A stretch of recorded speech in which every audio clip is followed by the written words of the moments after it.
In 1902, French filmmaker Georges Méliès created a visionary film which seemed to anticipate in many ways the Apollo missions to the moon of the 1960s.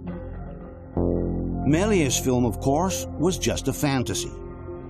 And the Apollo missions? Were they real, or were they just a modern and more sophisticated version of the same fantasy?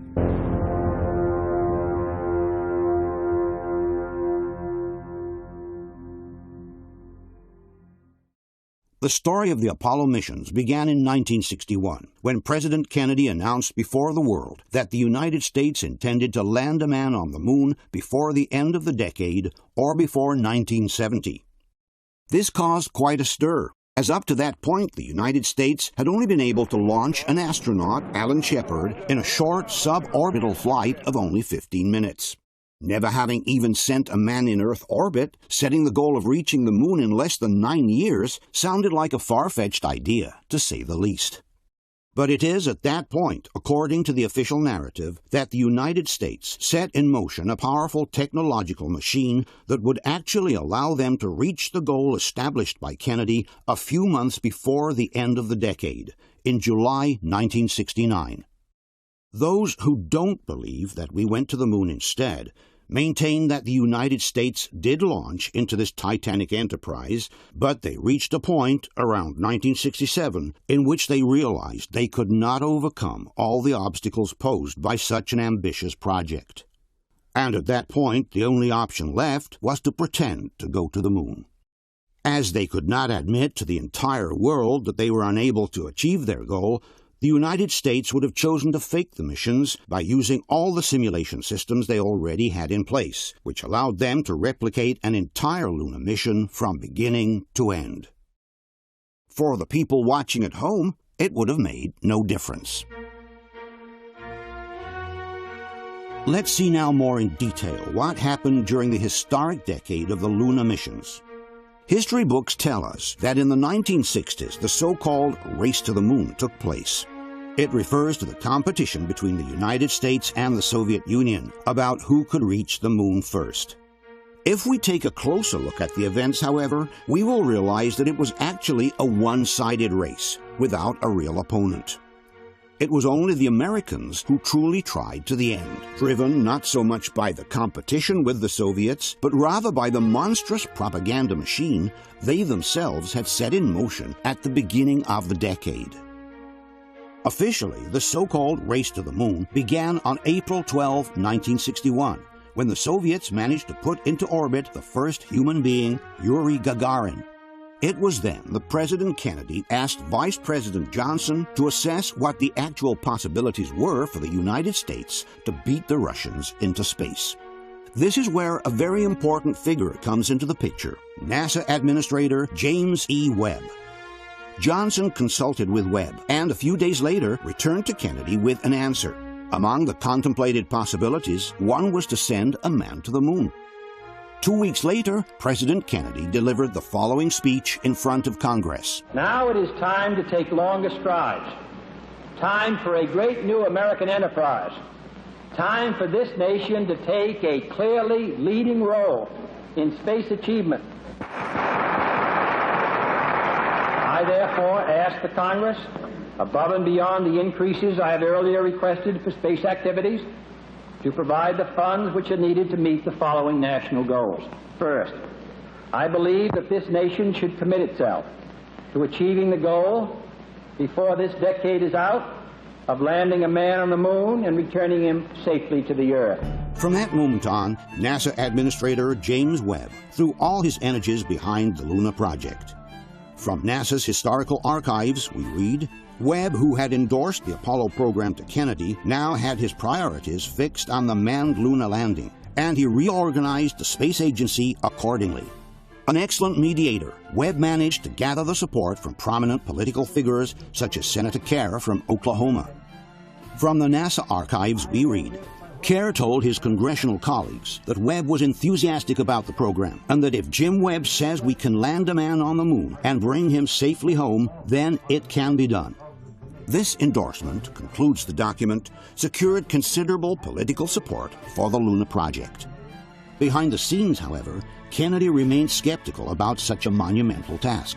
On September 18, 1963, Kennedy summoned Webb at the White House to express his doubts about the Luna project. Thanks to a recently released recording, we can listen to the actual conversation between the two men. If I get reelected, we're not going to go to the moon in our period, are we? No, you're not going. We're not going. You'll fly by it, probably. You think the man landing on the moon is a good idea?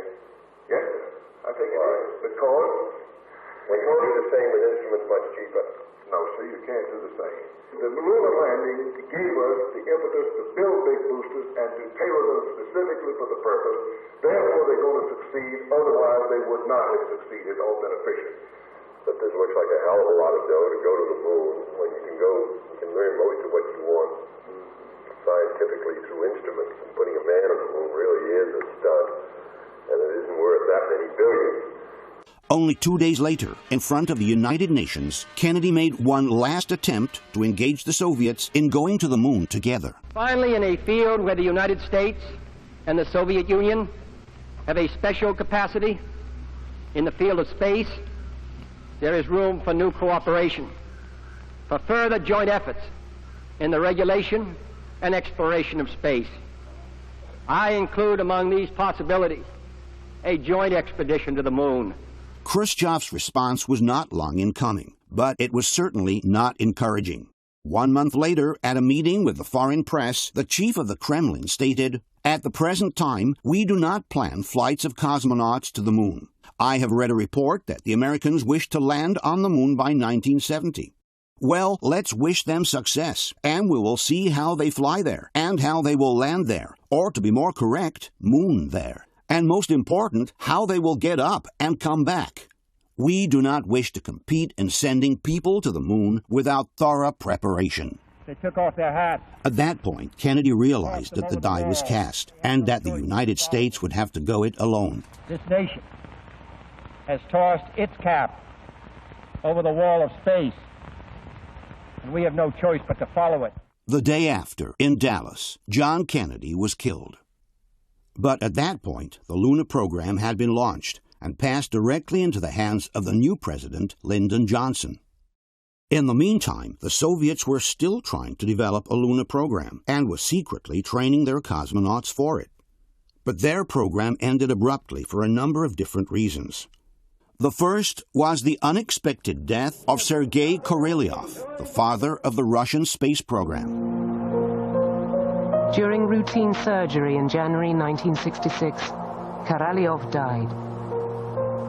The one figure with the authority and vision to galvanize the system behind the goal of beating the Americans had gone. The man who had launched the first satellite, Sputnik, who had put the first man in orbit, Gagarin, the man who had conceived the entire Soviet space program, was gone without leaving a successor, and there was no one capable of replacing him at that point. This led to a series of internal divisions at the top of the Russian Space Agency, which resulted in a streak of dramatic disasters. 4 heavy rockets of the new N-1 kind, designed to reach the moon, exploded during testing on the ground. It was the end of the Soviet Luna program, as described by Roald Sagdayev, the former director of the Russian Space Agency. Very few people remember that in parallel with American Apollo program, Soviets attempted to have their own program. But this Soviet program on kind of counterpart to American Apollo, it failed. It failed because the large rocket, Russian counterpart to Saturn V, exploded several times, even without getting chance to take off the launching site. In the meantime, the situation in the United States was rapidly changing. This evening, I came here to speak to you about Vietnam. I do not have to tell you that our people are profoundly concerned about that struggle. The Vietnam War now completely occupied the minds of the Americans, while ingurgitating an ever-increasing share of the national budget. At the same time, the cost of the Apollo program was spiraling out of control. As this documentary of the time explains, the cost of the Luna project had soared beyond all expectations even before a single rocket had lifted off the ground. The status of fabrication and testing of Apollo hardware was such that the program had reached and passed its peak costs. Before a single manned Apollo mission was launched, the program itself began to go out of business. In fall of 1965, General Samuel C. Phillips, director of the Luna landing program, presented NASA executives with a report that exposed in no mild terms the state of confusion and shortcomings suffered by the Apollo program. In particular, Phillips pointed his finger on the command module and the second stage of the Saturn rocket, which had been contracted to the aerospace company North American. After 4.5 years, and a little more than a year before first flight, wrote Phillips, there are still significant technical problems and unknowns affecting this stage. Technical problems with electrical power capacity, service propulsion, structural integrity, weight growth, etc. have yet to be resolved. Delayed and compromised ground and qualification test programs give us serious concern that fully qualified flight vehicles will not be available to support the Luna landing program. There is little confidence, concluded Phillips, that North American will meet its schedule and performance commitments within the funds available for this portion of the Apollo program. In this recorded conversation with President Johnson, NASA Administrator Webb can be heard complaining about the lack of funds needed to keep the Apollo program within schedule. Well, I mean, these people have got to fly and put men up there, and it's awfully hard to go to North American and say, we're going to cut you back $130 million under your own estimate of doing the work and demand even more work for $130 million less, and you've got to find a way to do it. Instead of being resolved, the problems denounced by Phillips kept piling up, sending the cost tally into a seemingly endless spiral. A fuel tank from the command module exploded during a test. The environmental control system of the command module didn't work and had to be redesigned from scratch. The second stage of the Saturn rocket had exploded once in 1965, and then again in 1966, considerably delaying the program itself. Cracks had been found in the structure of the rocket and in the fuel tanks. The Luna module design was also progressing among continuous problems and consequent delays. They find hundreds of problems, things that weren't built right, weren't installed right. Electrical wires that are frayed, possibly broken, and most alarming of all, there are fuel leaks everywhere in the system. This brings us to 1967, the year of the crisis. In January of that year, Thomas Barron, a North American inspector in charge of security verifications, presented a 50-page report revealing that the problems denounced by Phillips had been anything but resolved. Among the most prominent issues, Barron listed difficulties with people, parts, equipment, and procedures, not to mention poor safety practices and the accidents they caused. In particular, Barron denounced a lack of coordination between people in responsible positions, a lack of communication between almost everyone, the fact that people in responsible positions did not take many of the problems seriously. Barron then added, "We should not compromise the safety of the astronauts just for the benefit of a schedule." As if to confirm Barron's premonitions, on January 20, the rocket that was supposed to take the first manned flight into orbit exploded during the testing phase. And then, 7 days later, tragedy struck. During a ground simulation of Apollo 1, the first Saturn mission with men on board, the three astronauts, Virgil Grissom, Ed White, and Roger Chaffee, died on the launch pad, burned alive inside the capsule that was supposed to take them into space 3 weeks later. Just moments before his death, Grissom had complained about the malfunctioning of the communications between the capsule and the control tower. Hey, how are we going to get to the moon if we can't talk between three buildings? I can't hear a thing you're saying. Jesus Christ. But how are we going to get to the moon if we can't talk between 2 or 3 buildings? They were his last words. A few seconds later, a blaze engulfed the interior of the cabin, which was pressurized with pure oxygen. The first to call out the fire was White. Oh, no, fire in the cockpit! Then came the desperate scream from Chaffee.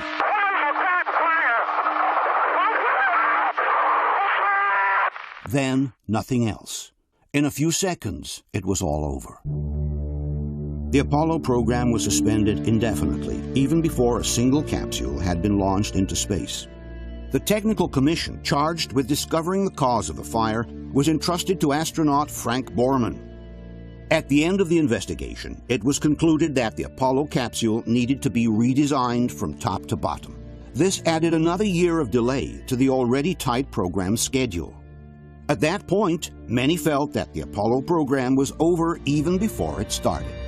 That was quite a shock. I almost had to pull over to the side of the road, catch my breath, because I thought, well, this is the end of our future.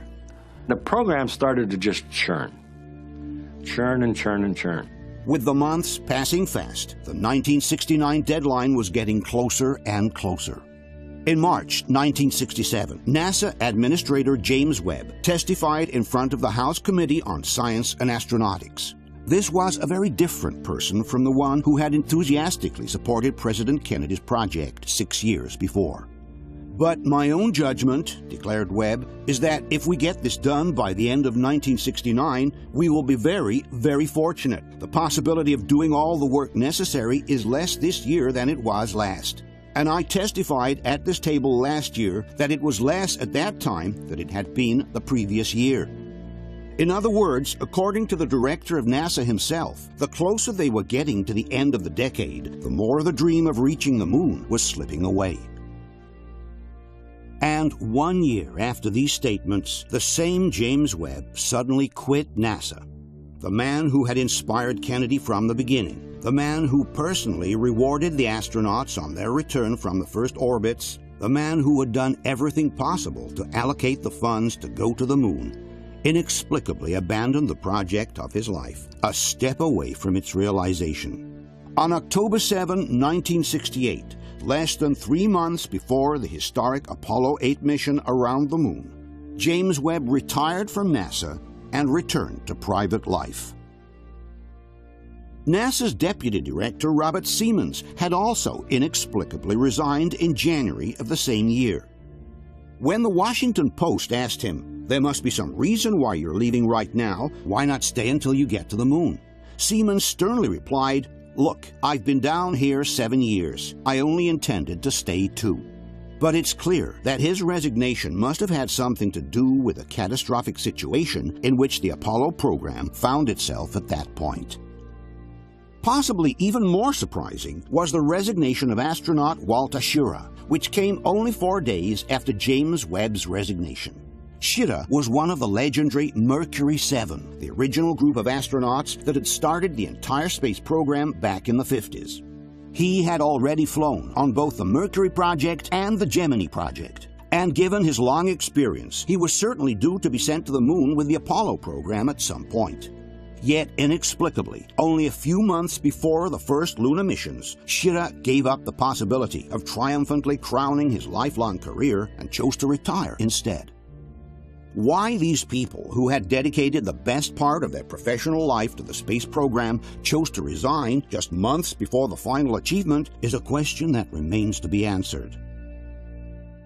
In fact, after the Apollo 1 fire, many at NASA wondered whether they should just stop altogether. But they realized they could no longer withdraw from the race, for they were held hostage by the very challenge they had thrown to the world a few years before. This sentiment was well summarized by Chris Kraft, the former Houston Space Center director. After the fire, I don't think we would have continued had we not made the commitment.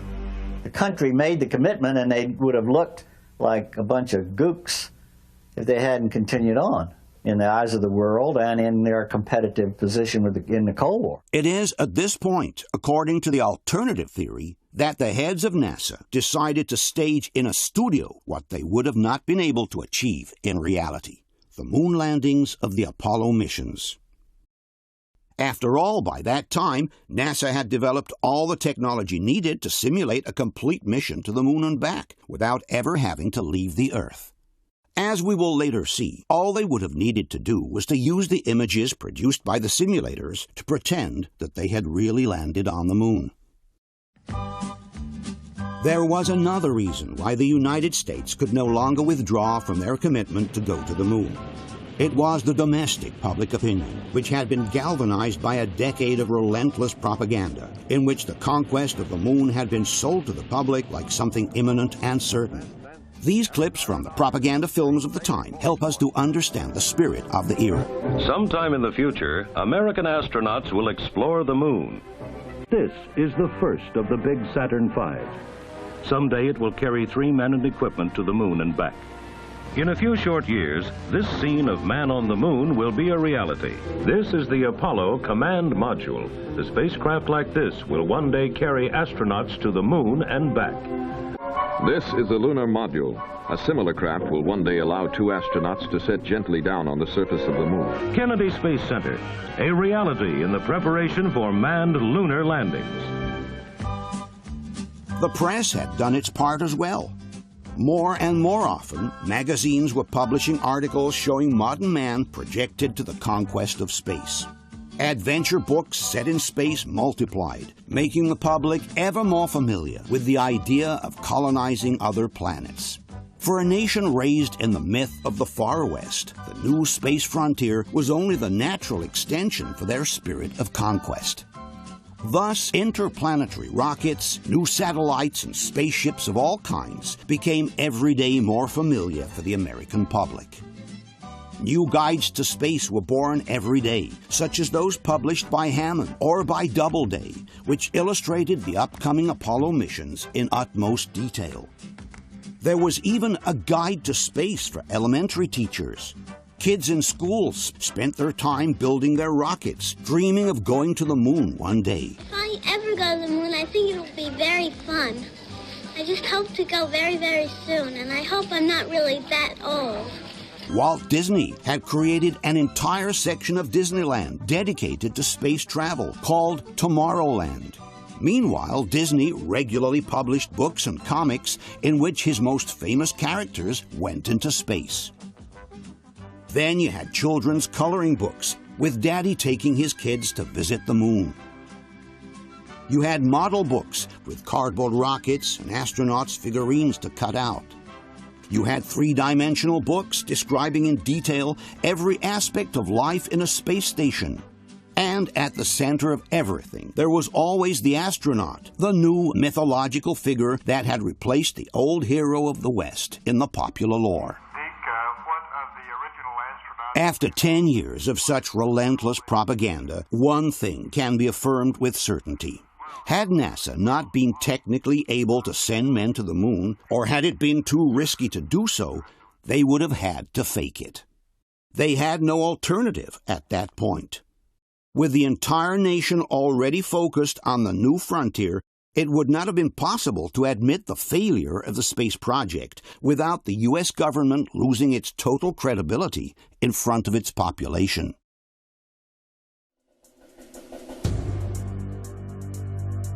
This is, in essence, the thesis proposed by Bill Kaysing, the man who went down in history as the father of the so-called moon hoax theory. The reason I believe that NASA and the government faked the moon landing was basically it was technically impossible to do it. And they simply had to come up with some sort of alternative that they felt the public would believe. Casing was a former employee at Rocketdyne, the company that built the engines for the rockets used in the Apollo program. Only 4 years after the end of the Apollo missions in 1976, Casing published a book called We Never Went to the Moon, in which he listed the various reasons why he believed it was not possible for man to have gone to the moon. Casing maintained that the entire series of the moonwalks had been filmed in a secret NASA facility instead. Casing's book caused quite a stir and was followed a few years later by a similar book written by independent researcher Ralph Renee. His book was called NASA Mooned America. In particular, Renee claimed that it would have been impossible for the astronauts to safely get across the Van Allen belts, the two radioactive belts located around the Earth that one needs to traverse in order to reach the moon. There is absolutely no way they went to the moon with what they had. In fact, there's no way they can go today. There's no way they can go tomorrow. You don't send man where you haven't sent the monkey. As time went by, the theories proposed by Casing and Renee began to gain traction. But it was only with the advent of the Internet that the so-called moon hoax theory began to spread at a worldwide level. Since the Internet, NASA has placed all the pictures taken by the astronauts online in high definition. All the films and TV recordings from the same missions have also been published through their official distributor, a company called Spacecraft Films. Thanks to all this material, any independent researcher can now personally examine all the original footage and pictures from the lunar missions. This has generated a flurry of highly researched books and documentaries that seriously question the fact that man has gone to the moon. Hollywood has also played its part in reinforcing the idea that men never went to the moon. In 1979, only 10 years after the first lunar mission, the film Capricorn 1 was released. Officially, the film told the story of a fake mission to Mars, which NASA staged in a TV studio in order to avoid the real dangers of a mission in space. You don't really think you're going to get away with this? Well, I don't know. It's a chance. Maybe it's not a very good one, but it's a chance. But Capricorn 1 was clearly referring to the recent lunar missions, as in fact the film's slogan read, "Would you be shocked to find out that the greatest moment in our recent history may not have happened at all?"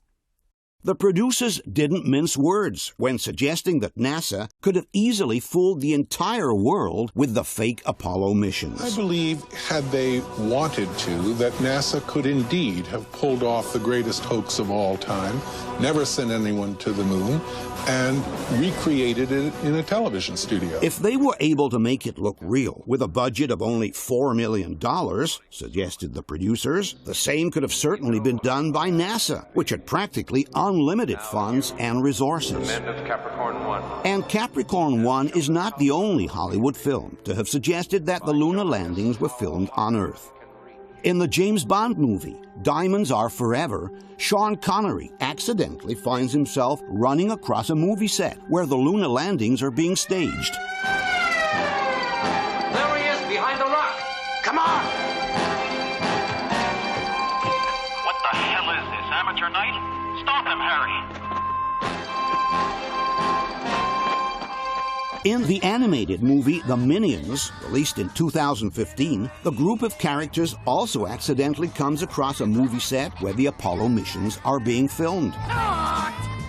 And in yet another Hollywood blockbuster, The Coneheads, the famous comedy with Dan Aykroyd, the producers openly made fun of the idea that men really went to the moon. Chicken embryos, seasoned patties of ground animal flesh. I'm not really hungry. Just some Tang. Ah, Tang, the drink the astronauts took to the moon.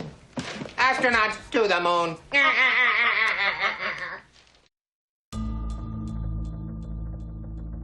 Obviously, there are also those who are absolutely convinced that we went to the moon and openly defend the official narrative by NASA. These people like to call themselves debunkers. Among the best known and most active, we should mention Phil Plait, editor of the website Bad Astronomy, Jim Oberg, journalist and expert in space issues, The Italian Paolo Attivissimo, editor of the website on the moon hoax and collaborator of the Apollo Lunar Journal, NASA's official website on the Apollo missions. As an official NASA collaborator, Attivissimo represents a particularly authoritative voice in the field of the lunar debate. Among the debunkers, we should also mention Jay Windley, editor of the website Clavius, and the world-famous Mythbusters, who have devoted an entire episode from their show to debunking the so-called moon hoax theory. Not only do these people believe that we went to the moon, but they claim that there is irrefutable evidence to prove it. We shall therefore begin by analyzing this evidence one item at a time. The first piece of evidence commonly cited in favor of the Apollo missions comes in the form of reasoning. If it's true that NASA faked the moon landings, goes the argument, why did the Russians keep mum instead of exposing the hoax to the entire world? I russi sono stati zitti perché? Nessuno ce lo sa spiegare. There are in fact different reasons why the Russians would not have exposed the fake landings in any case. The first one is that, given their position, no one in the world would have believed them. Just imagine if the Russians, who had just lost the race to the moon, had tried to suggest that NASA faked the moon landings. The Americans would have ridiculed them in front of the entire world, calling them sore losers. With more than 500 million people having just witnessed the moon landings on television, it would have been very easy to dismiss any Russian accusation with a laugh. Had the claim come from a neutral nation, then maybe it would have been somewhat believable. But coming from the same people who had just lost the race to the moon, no one would have taken them seriously. There is also a second, very important reason why the Russians would not have exposed the hoax in any case. With the Apollo mission still in progress, serious talks between the Americans and the Russians about a joint space program had already been on their way. The times were no longer those of Kennedy and Khrushchev, and the Nixon administration had made some serious progress towards a substantial détente with the Soviet Empire. We have opened a new relation with the Soviet Union. We must continue to develop and expand that new relationship so that the two strongest nations of the world will live together in cooperation rather than confrontation. On May 24, 1972, in Moscow, with the Apollo missions still in full swing, Richard Nixon signed a historic agreement with the Soviets on space cooperation. And less than a year after the last Apollo mission, the same American astronauts were traveling to Russia to meet their Soviet colleagues. They took part in joint press conferences, visited their space center, got familiar with their spaceship Soyuz, and paid homage to the grave of the heroes of the Soviet space program, Sergei Korolev and Yuri Gagarin. A few months later, it was the Soviet cosmonauts' turn to visit the U.S. and get acquainted with the American way of life.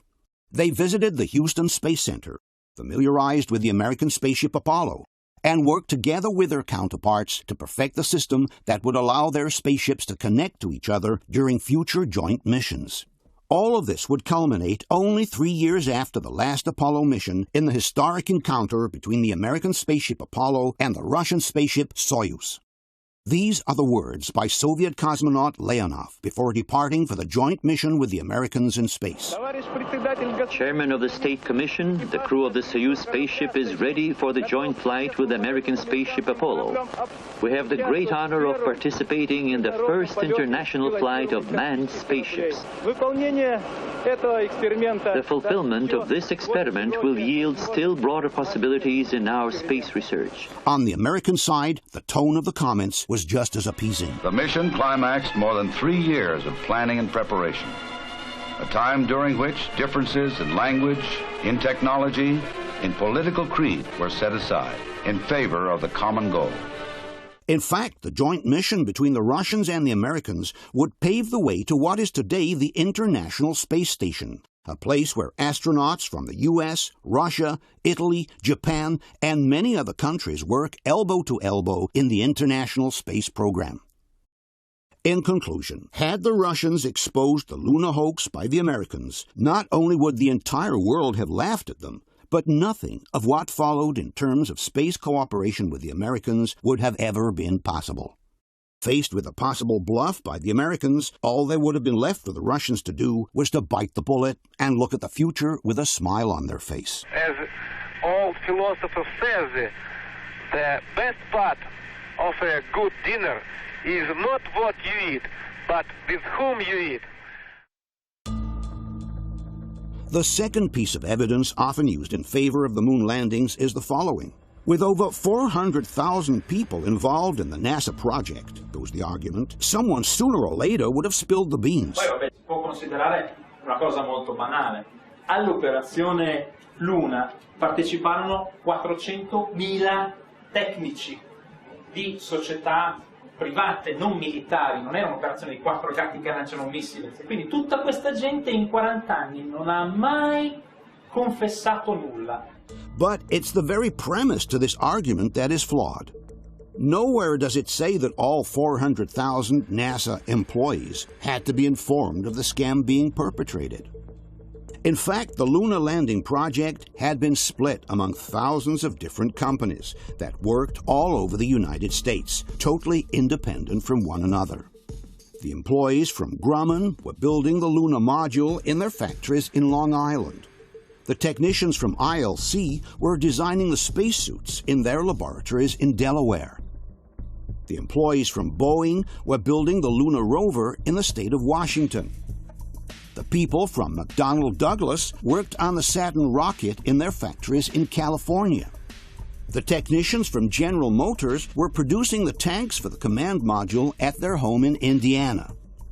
The experts from the Link Group developed the flight simulators in their factories in New York. As told in this documentary from that era, there were about 20,000 different companies working at the same time on the Apollo project from all over the United States. More than 90% of the work is conducted by contractors spread across the nation. In fact, some 20,000 prime contractors, subcontractors, and suppliers located in virtually every state are participating in the manned spaceflight programs. Thus, the idea that all these people had to be in on a plan to fake the moon landings is simply ludicrous. When a soccer player chooses to sell out a game, he certainly does not inform the rest of his team of his intentions. He acts alone, and the first ones to be duped are, in fact, his own teammates. Another example is the so-called Volkswagen scandal.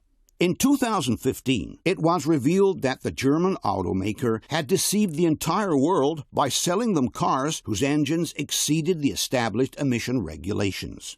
But this doesn't mean that the entire body of 600,000 workers at Volkswagen had been informed of the scam being perpetrated. All that was needed was a restricted group of managers and technicians in the know, without everyone else necessarily being informed of what was going on. Also, in the case of the Apollo missions, all that was needed was a small group of NASA's top managers who decided to fake the moon landings, while everyone else at the agency would have believed that the missions were real. For the hoax to succeed, for example, it would have been sufficient to take control of the television signal that was received by the stations on Earth. Officially, the images from the first moonwalk were transmitted directly from the moon and were broadcasted in real time by the television stations all over the world. But if the same moonwalk had been pre-recorded in a studio instead and was then rebroadcast to the receiving stations by a satellite or any other means, then the first people to be duped would have been the very technicians at NASA who were following the moon landings from Houston Space Center. And with them, the entire world would have been deceived. There is also, according to the debunkers, some physical evidence for the moon landings, which they claim to be irrefutable. One such piece of evidence is the presence on the moon of the so-called retroreflector. This is an object capable of returning a laser beam to Earth, which was allegedly left by the astronauts on the surface of the moon. According to the Mythbusters, this retroreflector represents irrefutable and conclusive evidence that man went to the moon. There's time for just one final test. And not just any old test, but the ultimate proof of man's moon mission. What's this?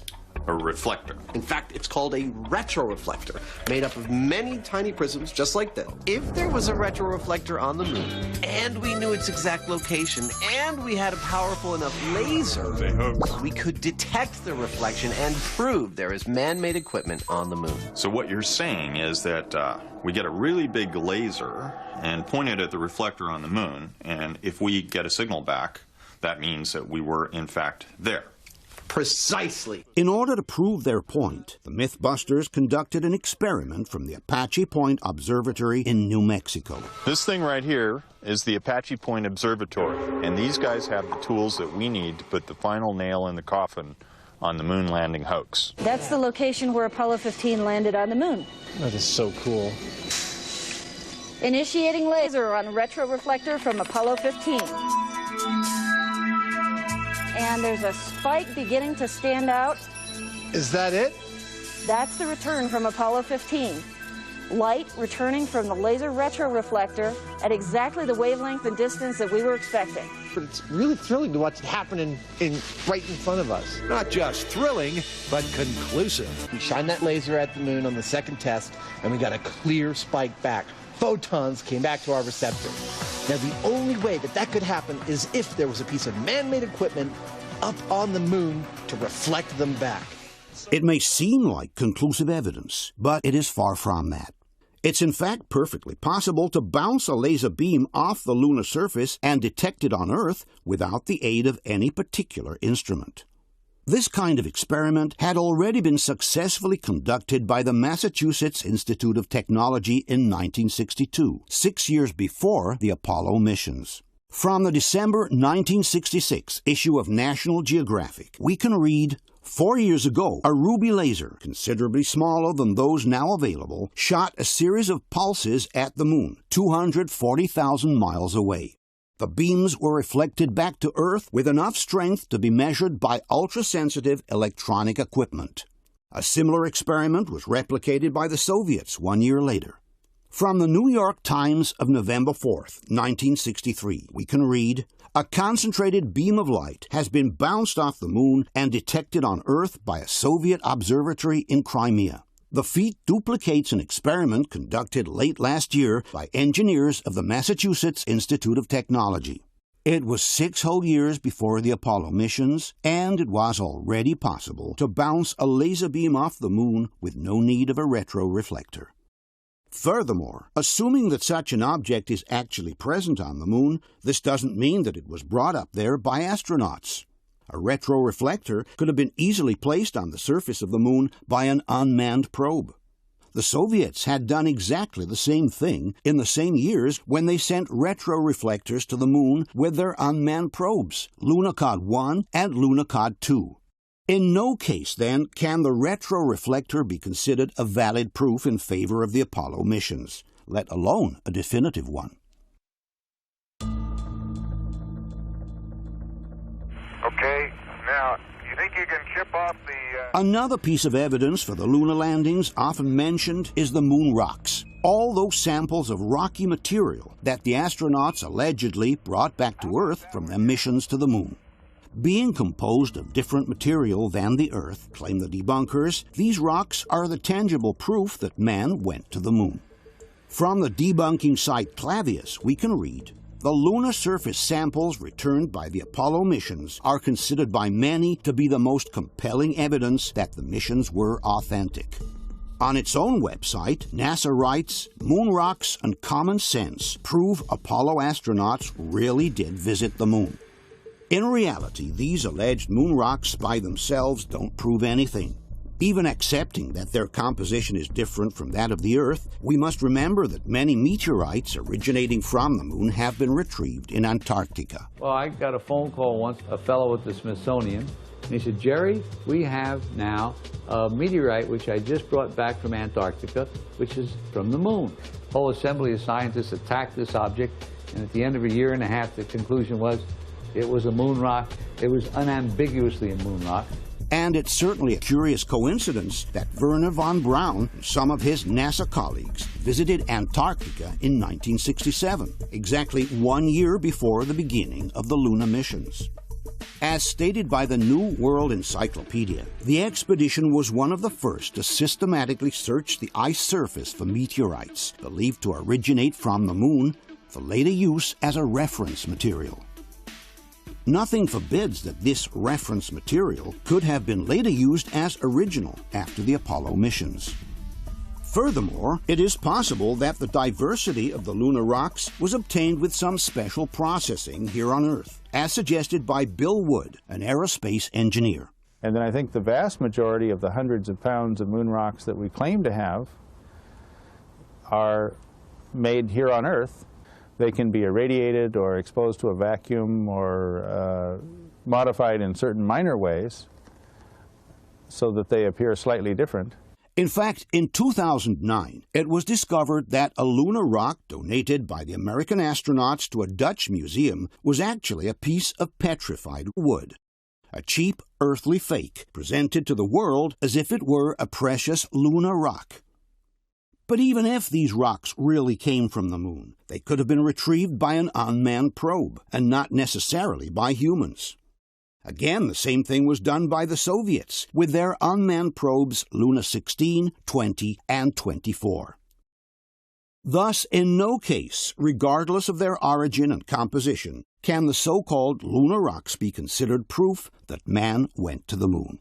And one is left to wonder, why would NASA feel the need to state that the lunar rocks prove that we went to the moon, when they are the first ones to know that this is definitely not the case?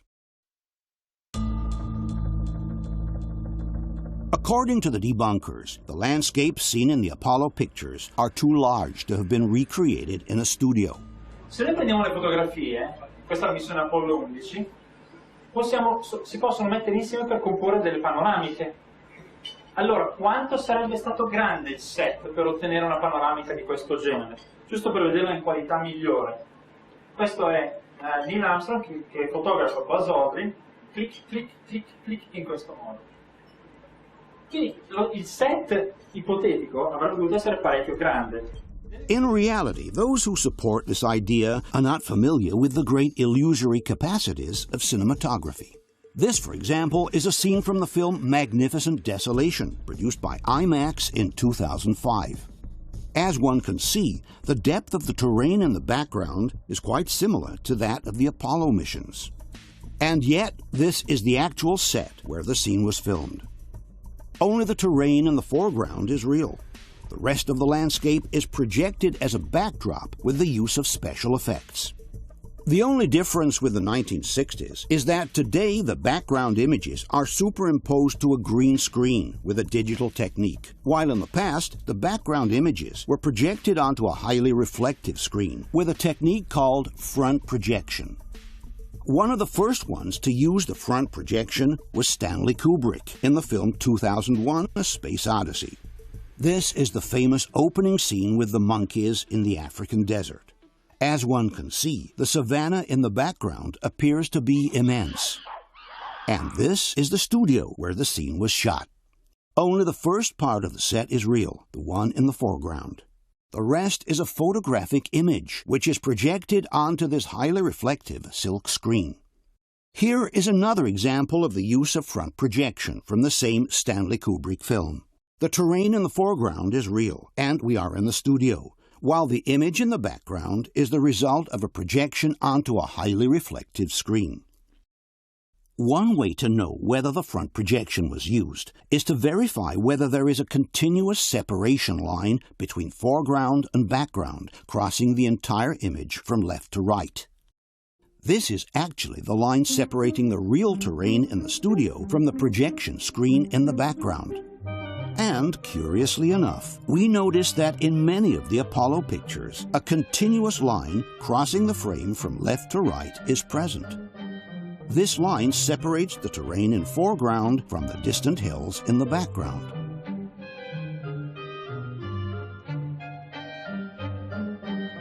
In fact, if we take a closer look at some 360 degrees panoramas from the landing sites, we realize that the continuous line separating the foreground from the background is uninterrupted for the entire 360 degrees, in whatever direction you look.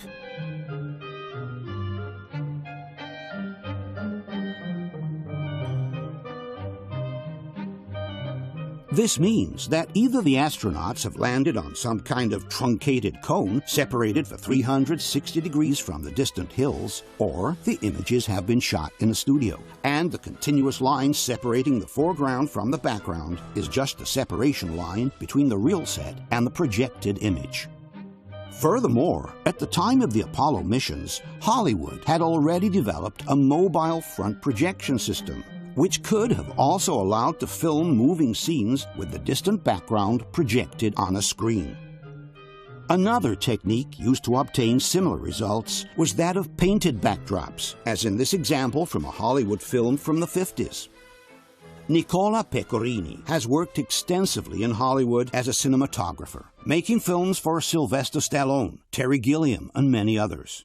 We asked him about this alleged impossibility of creating such large sets in a studio. La tesi di chi dice siamo stati sulla Luna è che sarebbe impossibile costruire un set del genere sulla Terra. Ma non è affatto vero che è impossibile.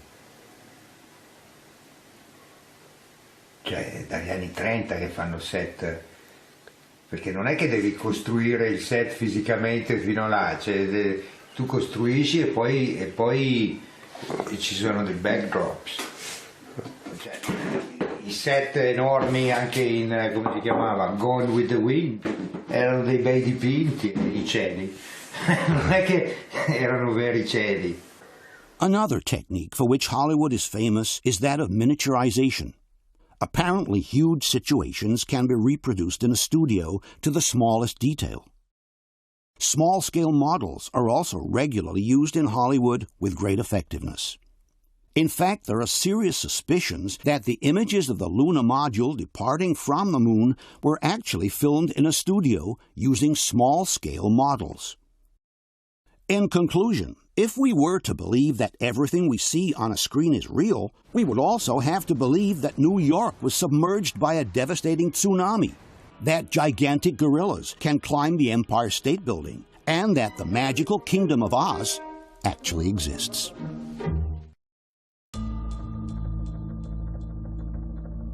Another proof of the moon landings, according to the NASA supporters, are the images of the lunar surface sent to the Earth by unmanned probes in recent years.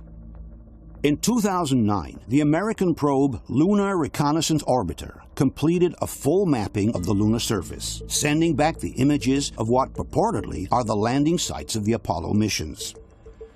Obviously, it's hard to consider these images as an actual proof of the landings when NASA itself is suspected of having falsified the pictures from 6 entire missions to the moon back in the 60s. Today, a kid armed with Photoshop could produce images similar to these in no more than half an hour. Somewhat different is the case of the Japanese probe, Kaguya. In 2008, this probe scanned the entire lunar surface, sending back altimetry data that allows us to recreate the exact morphology of the lunar terrain on a computer. According to the debunkers, the fact that the images generated by Kaguya show a terrain very similar to the one seen in the Apollo pictures proves that the lunar missions were real. One example often used by the debunkers is the one of Hadley Rill, this large canyon carved on the lunar surface where the Apollo 15 mission allegedly landed. E questo è il risultato. Ovviamente gli oggetti in primo piano non ci sono perché l'altimetro non riesce a definire anche i sassolini più piccoli, ma le colline sullo sfondo sono assolutamente identiche. Allora, come faceva la NASA ad avere delle fotografie quasi 40 anni fa di un luogo sulla Luna con la forma esattamente giusta che poi 40 anni dopo noi siamo riusciti ad andare a verificare? Come faceva? Mistero. In fact, there is no mystery here at all. As confirmed by this 1966 documentary, NASA had already sent probes to photograph the lunar landing sites from up close well before the Apollo missions had started. Charting actual landing sites for the astronauts is the job of Lunar Orbiter. 2 of the 850-pound satellites have orbited the moon, photographing and mapping wide areas, sometimes sweeping as low as 25 miles above the surface. Here are some of the pictures helping to determine the height and slope of lunar mountains and the depth of craters. So accurate had been the photographic surveys that NASA had been able to build a gigantic moon globe which replicated the entire lunar surface in utmost detail. All it would have taken at that point was to film the moving surface of this globe using, for example, this circular rail to give the impression of really flying around the moon. Furthermore, for the Hadley Rail area in particular, NASA had built a three-dimensional model reproducing the Apollo 15 landing site to the smallest detail. This three-dimensional model was then hung from a ceiling upside down and was illuminated by special lights that simulated the sunlight. By filming the model with this special camera, which could get as close as a few inches to the surface, NASA was able to film the entire lunar landing approach as if it were the real thing. The images were sent to the monitors in the simulator, making them look like actual images seen from the window of the lunar module. This documentary from NASA explains how the lunar landing simulator worked. To the left of the simulator is a three-dimensional mosaic of the moon surface. Through closed-circuit television, it presents typical lunar landing displays marked by craters, mounds, and boulders. The mosaic gives the astronaut a realistic feel for his final landing approach. Lunar module motion is simulated by moving the map up and down for vertical motion. A camera on a dolly track provides lateral movement. Lights around the camera lens simulate lunar lighting conditions. With these two simulators, a crew can practice the basic flight elements of the Apollo mission from launch complex to landing on the moon and return to Earth. As one can see, the images produced by the simulator are so similar to those of the actual landing that the initial argument by the debunkers can be reversed.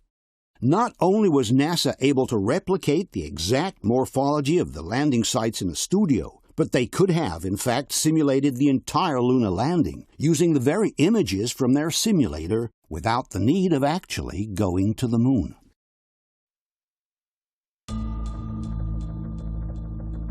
The possibility of verifying the lunar landing sites from up close presented itself in 2007, when Google launched the international competition Lunar X Prize. In this competition, Google offers a prize of $30 million to the first private organization that would land a probe on the moon with a robot capable of covering at least 500 meters, while sending live images back to Earth. Take video and pictures and send them back to Earth so we can all share what your spacecraft can see. More than 20 teams from all over the world announced that they were entering the competition. Google also established an additional prize of $4 million for any team who would be able to broadcast live images from any of the Apollo landing sites. At that point, Astrobotic Technologies, a company based in Pittsburgh, announced they intended to visit the most famous landing site of all, the one of Apollo 11. But NASA didn't seem too happy about this initiative, and in 2011 they officially requested a 2-kilometer no-fly zone to be established all around the Apollo landing sites. The purpose, said NASA, was to preserve the landing sites from possible contamination. NASA is taking steps now to preserve the steps they took decades ago on the surface of the moon. They are protecting American landing sites on the moon for historic preservation, presumably because you never know who or what will go back there. And there are a number of missions vying to go back with unmanned craft. They just wanted to clear the area off limits. The request from NASA must have been taken very seriously, since the participants suddenly decided to forego a $4 million prize. From this 2012 article, titled "Rocketeers Obey NASA Moon Rules," we can read, "The organizers of the $30 million Google Luna X Prize say their contestants will abide by NASA's appeal to stay away from the Apollo landing sites." One of the teams, Pittsburgh-based Astrobotic Technology, had planned to take a close look at Apollo 11's artifacts and footprints. But President John Thornton said the venture has shifted its primary target to the lunar North Pole. In conclusion, not only is there no actual proof that man went to the moon, but now that we had the possibility of at least checking out the landing sites from up close, NASA has chosen to impose a no-fly zone all over these areas. And all of this just to preserve some footprints that apparently no one will ever be able to see anyway. Let's now examine the most important evidence against the lunar landings, or the reasons why many people don't believe that we went to the moon. The first issue, and definitely one of the most important, is the problem of radiation, represented by the Van Allen belts. Earth is surrounded by two highly radioactive areas called the Van Allen belts. They were named after their discoverer, astrophysicist James Van Allen. These belts are located between a minimum of 1,000 miles and a maximum of 25,000 miles from the surface of the Earth. Up to this day, every single mission with men on board, from the American Gemini to the Russian Soyuz, from the Space Shuttle to the International Space Station, has kept well below this dangerous area of radiation, rotating in what is called low Earth orbit. The only men in history to have allegedly ever crossed the Van Allen belts are the astronauts from the Apollo missions. This crossing, however, poses some problems that apparently have not been resolved to this day. Let's take a closer look at the history of the Van Allen belts. In January 1958, the United States launched their first satellite, Explorer 1. This satellite carried some special instruments designed by scientist James Van Allen, whose purpose was to measure radioactivity in space. The satellite had been launched along an eccentric orbit, ranging from a minimum height of 200 miles to a maximum of 1,600 miles. Thanks to this eccentricity, Van Allen made a double surprising discovery. Not only did radioactivity increase as we moved away from Earth, but beyond a certain point, the Geiger counter suddenly dropped to zero before resuming normal operation. This is how James Van Allen describes that experience. And I began to understand that what was going on here, because we had segments of this orbit when it came down to low altitude, which looked quite normal. Then we had a very rapid change, very rapid increase in cutting rate, and then it dropped back to nothing. And then a few minutes later, it came up from nothing to a very high rate and then dropped back to a normal value. And this pattern was repetitive. It seemed to be a systematic pattern. The reason for the sudden drop to zero was due to the fact that the radiation became so intense beyond a certain altitude that the Geiger counter simply went off scale. And now we'll jump above 600 miles, and we'll see what happens when we get closer to the source of radiation. Uh-oh, there it goes back down to zero again. Yes? The transition said yes. It went into something that was strong and then went to zero. Therefore, obviously, had encountered intense radiation. It was the discovery of the so-called Van Allen radiation belts, two donut-shaped belts located in the magnetosphere, which protect life on our planet by trapping the most dangerous radiation coming from outer space. In 1959, Van Allen wrote, "Our planet is ringed by a region, to be exact, two regions, of high-energy radiation extending many thousands of miles into space. The discovery is, of course, troubling to astronauts. Somehow, the human body will have to be shielded from this radiation, even on a rapid transit through the region." Later on, Van Allen published another article called "The Danger Zone. Earth is wrapped in deadly belts of radiation." Speaking of the inner belt, Van Allen wrote, "Owing to the great penetrability of the high-energy protons therein, effective shielding is quite beyond engineering feasibility in the near future." The article concluded by saying, "All manned spaceflight attempts must steer clear of these two belts of radiation until adequate means of safeguarding the astronauts have been developed."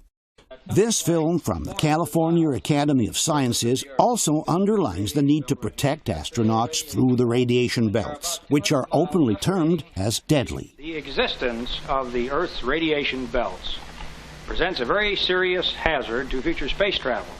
What is the intensity of this radiation? What does it consist of? How much shielding will the first space travelers need in order to penetrate these deadly areas of radiation safely? The need to develop new technologies to protect men from radiation had been clearly recognized by President Kennedy himself. Third, medical space research may lead to new safeguards against hazards common to many environments. Specifically, our astronauts will need fundamentally new devices to protect them from the ill effects of radiation. The Soviets also feared the effects of radiation in open space. Of course, we were worried to go out into the unknown of space. Of course, we were fearful. We had no idea how a human would be affected by the radiation. We suspected that possibly the radiation could even penetrate through the craft itself. In fact, NASA had taken the problem quite seriously, developing a system to study human tolerance to the effects of radiation. At Kirtland Air Force Base, New Mexico, development of a plastic man with the same atomic composition as human tissue enables scientists to accurately determine the depths of radiation penetration as well as doses without actual human exposure. But then something curious happened. When the time to launch the first astronauts towards the moon came, the problem of radiation magically seemed to disappear. Without developing any particular method of protection, and without even having sent a monkey through the radioactive belts, in 1968, the Apollo 8 mission was launched towards the moon. It would have been the first human mission to cross the Van Allen belts. The ship carrying the 3 astronauts had only a very thin aluminum covering and no specific protection against radiation whatsoever. No, the walls of the craft were made as thin and light as possible. The Apollo capsule itself was made unusually thin.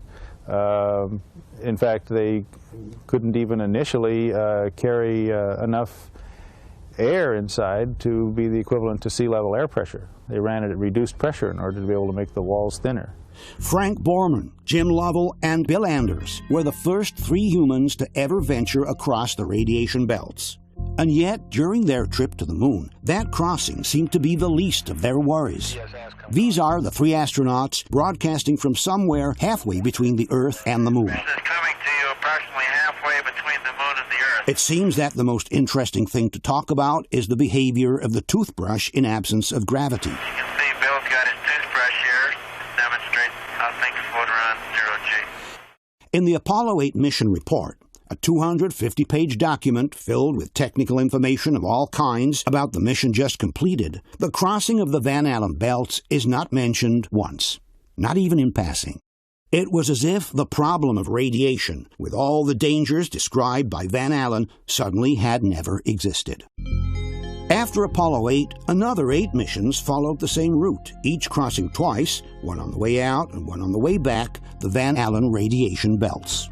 Some debunkers maintain that the problem with the Van Allen belts was solved by plotting an exit and re-entry course that would avoid the thickest area of radiation. In this regard, the debunking website Clavius writes, "The Apollo navigators plotted a course through the thinnest parts of the belts. Each mission flew a slightly different trajectory, but the orbital inclination of the translunar coast trajectory was always in the neighborhood of 30 degrees. A spacecraft following that trajectory would bypass all but the edges of the Van Allen belts." In his book, Activissimo also wrote, "To get around them or to cross the less intense zone, you just need to follow an inclined path, which was done by all the Apollo vehicles, both on the way out and on the way back." But this statement is contradicted by NASA itself. For example, in regards to the Apollo 14 mission, NASA writes, "The translunar injection trajectory lay closer to the plane of the geomagnetic equator than that of previous flights, and therefore the spacecraft traveled through the heart of the trapped radiation belts." Despite this, NASA has always dismissed the radiation problem, publishing data on the doses allegedly received by the astronauts well below the danger levels. In this regard, NASA wrote, "Apollo astronaut doses were negligible in terms of any medical or biological effects that could have impaired the function of man in the space environment." In fact, according to the debunkers, a lunar mission of a few days like the Apollo missions entails a total of radiation equivalent to 1 X-ray scan, or 3 years of life on Earth. problem solved then? Obviously, Van Allen must have been mistaken when he said that it would have been necessary to protect the astronauts through the radiation belts, even on a rapid transit through the region. At this point, though, we are left in a conundrum. If it's true that the problem was so brilliantly solved in the 60s, why are the Van Allen belts being called dangerous again, now that NASA wants to travel to the moon with the Orion project? My name is Kelly Smith, and I work on navigation and guidance for Orion. We are headed 3,600 miles above Earth, 15 times higher from the planet than the International Space Station. As we get further away from Earth, we'll pass through the Van Allen belts, an area of dangerous radiation. Radiation like this could harm the guidance systems, onboard computers, or other electronics on Orion. Naturally, we have to pass through this danger zone twice, once up and once back. But Orion has protection. Shielding will be put to the test as the vehicle cuts through the waves of radiation. Sensors aboard will record radiation levels for scientists to study. We must solve these challenges before we send people through this region of space. What does it mean, we must solve these challenges before we send people through this region of space? In the 1960s, the radiation received by the astronauts was the equivalent of a simple X-ray. And today, we must solve these challenges before we send people through this region of space? We are thus faced with a puzzling situation. Up until 1968, the Van Allen belts were considered very dangerous by the scientific community at large. Then, during the Apollo missions, they were suddenly no longer dangerous and could be safely crossed, while in recent times they have gone back to be considered very dangerous. Even modern astronauts, curiously, admit that we are currently unable to go beyond the low Earth orbit, and that perhaps one day we may be able to reach the moon and other planets. The plan that NASA has is to build a rocket called SLS, which is a heavy lift rocket. It's something that is much bigger than what we have today, and it will be able to launch the Orion capsule with humans on board, as well as landers or other components to destinations beyond Earth orbit. Right now, we only can fly in Earth orbit. That's the farthest that we can go. And this new system that we're building is going to allow us to go beyond and hopefully take humans into the solar system to explore. So the moon, Mars, asteroids, there's a lot of destinations that we could go to, and we're building these building block components in order to allow us to do that eventually. And certainly this interview with astronaut Alan Bean doesn't help us clarify the situation. As a crew member of the Apollo 12 mission, Bean is theoretically one of the very few human beings to have ever crossed the Van Allen belts. And yet, not only isn't he sure of having ever reached them, but in fact he doesn't even know where the belts are located. Any ill effects from the Van Allen radiation belts? No. Now, I'm not sure we went far enough out to encounter the Van Allen radiation belt. Maybe we did. And listen to Bean's reply when he is told that the Van Allen belts are located between the Earth and the Moon. The belts are 1,000 miles to 25,000 miles above the Earth. Then we went right out through them. It's a curious response indeed. After all, Attivissimo himself wrote in his book, all astronauts are trained in plotting trajectories, rendezvous, and orbits by using a ruler, and in orientation by using the stars. Are we truly to believe that one of the few astronauts who ever crossed the Van Allen belts doesn't even know where they are? Or maybe Alan Bean, in a moment of distraction, has let an uncomfortable truth slip out by mistake. I'm not sure we went far enough out to encounter the Van Allen radiation belt. Question.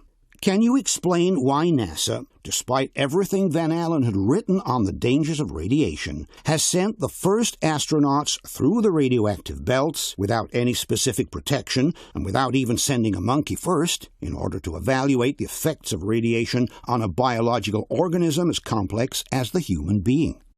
If it were true, like the debunkers maintain, that a lunar mission entails a total of radiation equivalent to an X-ray, why does NASA describe today the Van Allen belts as an area of dangerous radiation?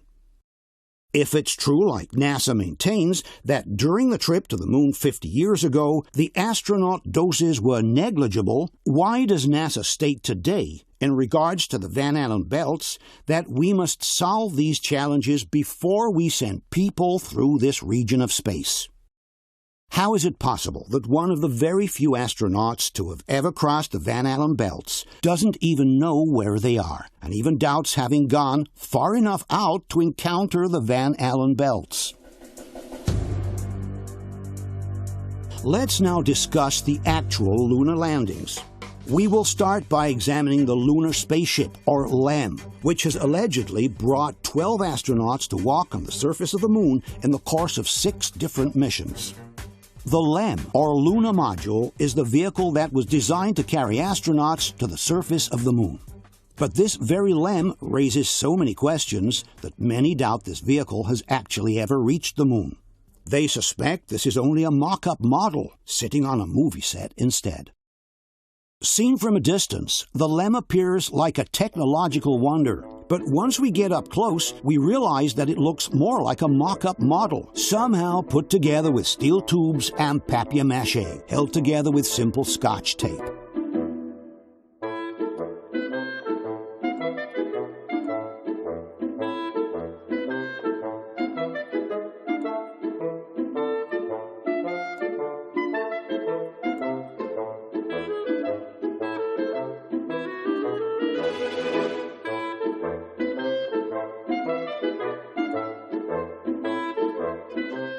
What immediately catches the eye is the large amounts of Scotch tape haphazardly placed here and there, as if it were a last-minute job.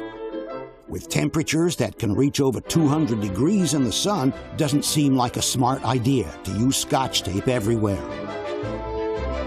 The debunkers, however, claim that there is a specific reason for the use of Scotch tape. Una delle teorie, per esempio, è che il modulo lunare è rivestito di lamierino. Si vede addirittura che è unito con lo scotch, quindi era un simulacro di cartapesta. No, non è vero, perché si va a vedere la documentazione tecnica, è salta fuori che il modo migliore per applicare senza aggravare il peso il rivestimento termico in modo che non venisse surriscaldato dal sole era di usare dei giunti adesivi invece della rivettatura che con la dilatazione termica avrebbero causato delle sollecitazioni. But this explanation doesn't stand to scrutiny. As one can see, the LEM is full of metal rivets everywhere. There is therefore no explanation for the sloppiness in the construction of the lunar module, with the engines covered with aluminum foil, the external panels not even lining up with each other, and the Scotch tape that seems added at the last moment, just to keep together pieces that would otherwise fall apart. The lunar module cost over $2 billion at the time, which is the equivalent of $21 billion in 2016 currency. Are we truly to believe that NASA has spent all this money to send a vehicle covered with loose pieces of cardboard into space? The second problem posed by the LEM is that there is no crater in the sand caused by the jet of the engine during the landing.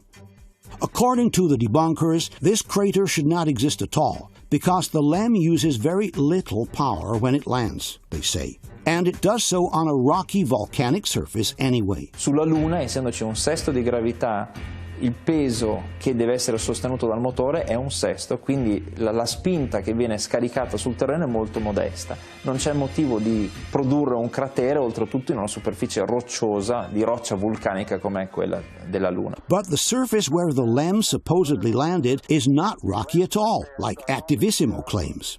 Neil Armstrong himself refutes this statement when he describes a fine-grained, almost powdery surface instead. The surface appears to be very, very fine-grained as you get close to it. It's almost like a powder. A similar comment is made by Alan Shepard, one of the astronauts from Apollo 14. The soil is so soft that it comes up all the way to the top of the footpath. James Irwin from Apollo 15 even describes a layer of soft soil about 6 inches deep around the LEM's footpads. No wonder we slipped, eh? Boy, that's really soft dirt there around the front footpads. Sure is. Like about 6 inches deep of soft material. In fact, during the landing approach, we can clearly see large amounts of dust being blown away by the LEM's engine. But then, why is there no hollow underneath? This animation helps us better understand what should have happened during the landing on the moon.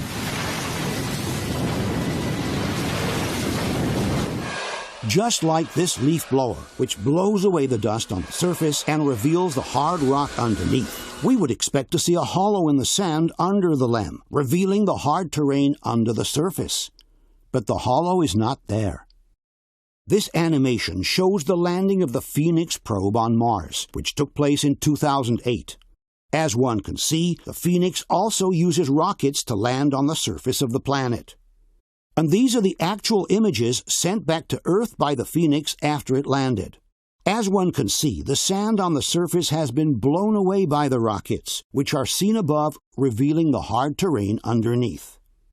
Why hasn't the same thing happened under the lunar module?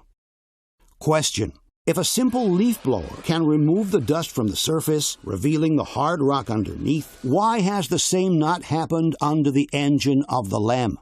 And why do we still see several pebbles sitting under the engine, which weren't even blown away during the landing of the LEM? Given that James Irwin described about 6 inches deep of soft material around the foot pads, why is there no hole in the sand under his LEM's engine cone? A problem connected to the missing crater under the rocket is the total absence of dust in the landing foot pads. If this is the dust being blown in all directions during the landing, why is there no trace of the dust in the foot pads whatsoever? In this case, Attivissimo seems to have a very particular explanation as well. La prima missione era molto sperimentale e gli ordini erano: appena tocchi il suolo devi spegnere il motore. Invece era tanta l'emozione e la tensione di quel primo allunaggio che non si sono ricordati di spegnere il motore.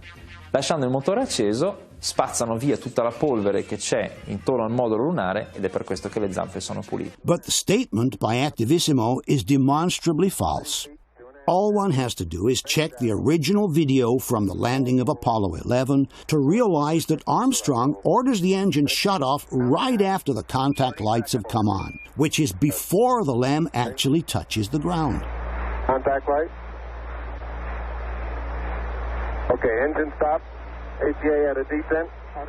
Also, in this statement released after the mission, Armstrong confirms that the engine shutoff took place just before the LEM touched the ground. In any case, the engine shutdown was not very high above the surface. It was quite close.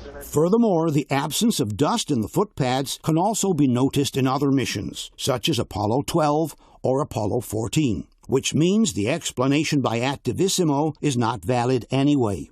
In any case, the debunkers must make up their mind. You cannot maintain that the jet from the engine was too weak to create a hollow in the sand, and yet strong enough to completely blow off the sand from the foot pads during the moon landing. One of the two statements must be false. We then ask the following questions. Given that this is the amount of dust thrown around by the descent engine, why is there no dust whatsoever in the LEM's foot pads? How is it possible that the jet from the engine is at the same time strong enough to wipe the foot pads clean, but weak enough not to even form a crater in the sand during the moon landing? Let's now examine one of the most important problems regarding the LEM: the absence of a visible flame under the engine during the departure from the moon. The lunar module consisted of 2 separate blocks placed one above the other. Each block was equipped with an independent engine. The first one was used to land the entire spaceship on the lunar surface. The second was used for the liftoff of the upper part of the spaceship, the one carrying the astronauts. Both engines used a special kind of fuel called hypergolic. This is a fuel that burns on simple contact between 2 chemical components, with no need for an actual ignition system. The debunkers claim that the reason for the missing flame is due precisely to the use of hypergolic fuel. On his website, Bad Astronomy, debunker Phil Plait writes, "There is actually a simple reason why you cannot see the flame from the lander when it took off. The fuels they used produced no visible flame." In his book, Attivissimo also writes, "The product of combustion from these fuels is colorless and transparent. This is why there is no flame under the LEM when it takes off. But these statements are false. Hypergolic fuels produce a clearly visible flame, both on Earth and in the vacuum of space. This is a test from the engine of the rocket SpaceX, which uses hypergolic fuel. As one can see, the flame is clearly visible during the combustion. And this is a test of the LEM's ascent engine, exactly the one we are discussing now. To keep it simple, it used so-called hypergolic propellants, a rocket fuel and an oxidizer that explode on contact. The long flame from the hypergolic fuel is clearly visible under the LEM's engine during combustion. In the original images from the Apollo missions, however, there is no visible flame. This is Apollo 15, lifting off from the moon. This is Apollo 16, and this is Apollo 17. In all cases, there is no visible flame under the engine during liftoff. Some might think that hypergolic fuel, which is clearly visible on Earth, for some reason may become invisible in the vacuum of space. But it is not so, and there are several examples to prove it. This is a Draco engine, which uses hypergolic fuel tested in a vacuum chamber. As one can see, the flame produced by the engine is clearly visible. The Space Shuttle also uses hypergolic fuel for its orientation rockets, and the emissions from the rockets are clearly visible during the maneuvers in the vacuum of space. This is another image from the shuttle maneuvering in space. The jet from the hypergolic fuel is clearly visible. This is a Soyuz spaceship, filmed as it approaches the International Space Station. The Soyuz also uses hypergolic fuels for its directional rockets, and also in this case, the jets are clearly visible despite being in the vacuum of space. In fact, they are even more visible because they are pitched against the blackness of space. All these examples show how hypergolic fuels are also clearly visible in the vacuum of space. We then ask the following question. Given that this is the LEM's ascent engine tested on Earth, why is there no visible flame under it when it takes off from the moon? Not only does the LEM engine not release any flame from the nozzle, it also seems to produce no particular noise. This is the noise produced by the LEM's ascent engine during a ground test. Yet, during the ascent from the moon, no particular noise can be heard inside the cabin. Very smooth. Balance couple off. Only the calm voice of the astronauts, with no engine noise in the background. Very quiet ride. There's that one crater on there. Some debunkers claim that the engine sound gets dispersed into the vacuum of space outside the cabin, and therefore no particular noise should be heard from the inside. But the cabin is pressurized, and the engine is located right in the middle of it, between the two astronauts. This NASA technician shows us exactly where the engine is located inside the LEM. This is the upper docking hatch through which the astronauts will enter the LEM from the command and service module. They will step down here on the ascent engine cover. The engine we looked at before is right on the other side of this cover. And the very website Clavius states that the ascent engine is mounted inside the spacecraft, not attached to the bottom of it. Activisimo also confirms that the astronauts inside the LEM are literally sitting on the engine. Praticamente basta avere un cilindro di latta con un motore sotto e gli astronauti americani erano seduti letteralmente sul motore, cioè avevano qua. Thus, the engine, which is in direct contact with the pressurized environment of the cabin, should definitely be heard. Another explanation by the debunkers for the lack of engine noise is that the microphones used in aerospace for pilots and crew are built to operate in a noisy environment. You have to speak very close to the microphone in order for the sound to be picked up. But there is no such thing as magic microphones capable of fully excluding the background noise. If the engine noise can reach the ears of the astronaut, it will necessarily be picked up by the microphone as well. Furthermore, during the liftoff of Apollo 15, a curious thing happened. Moments after takeoff, one of the astronauts turned on a portable recorder placed inside the cabin in order to have some musical background. Good liftoff. Automatic.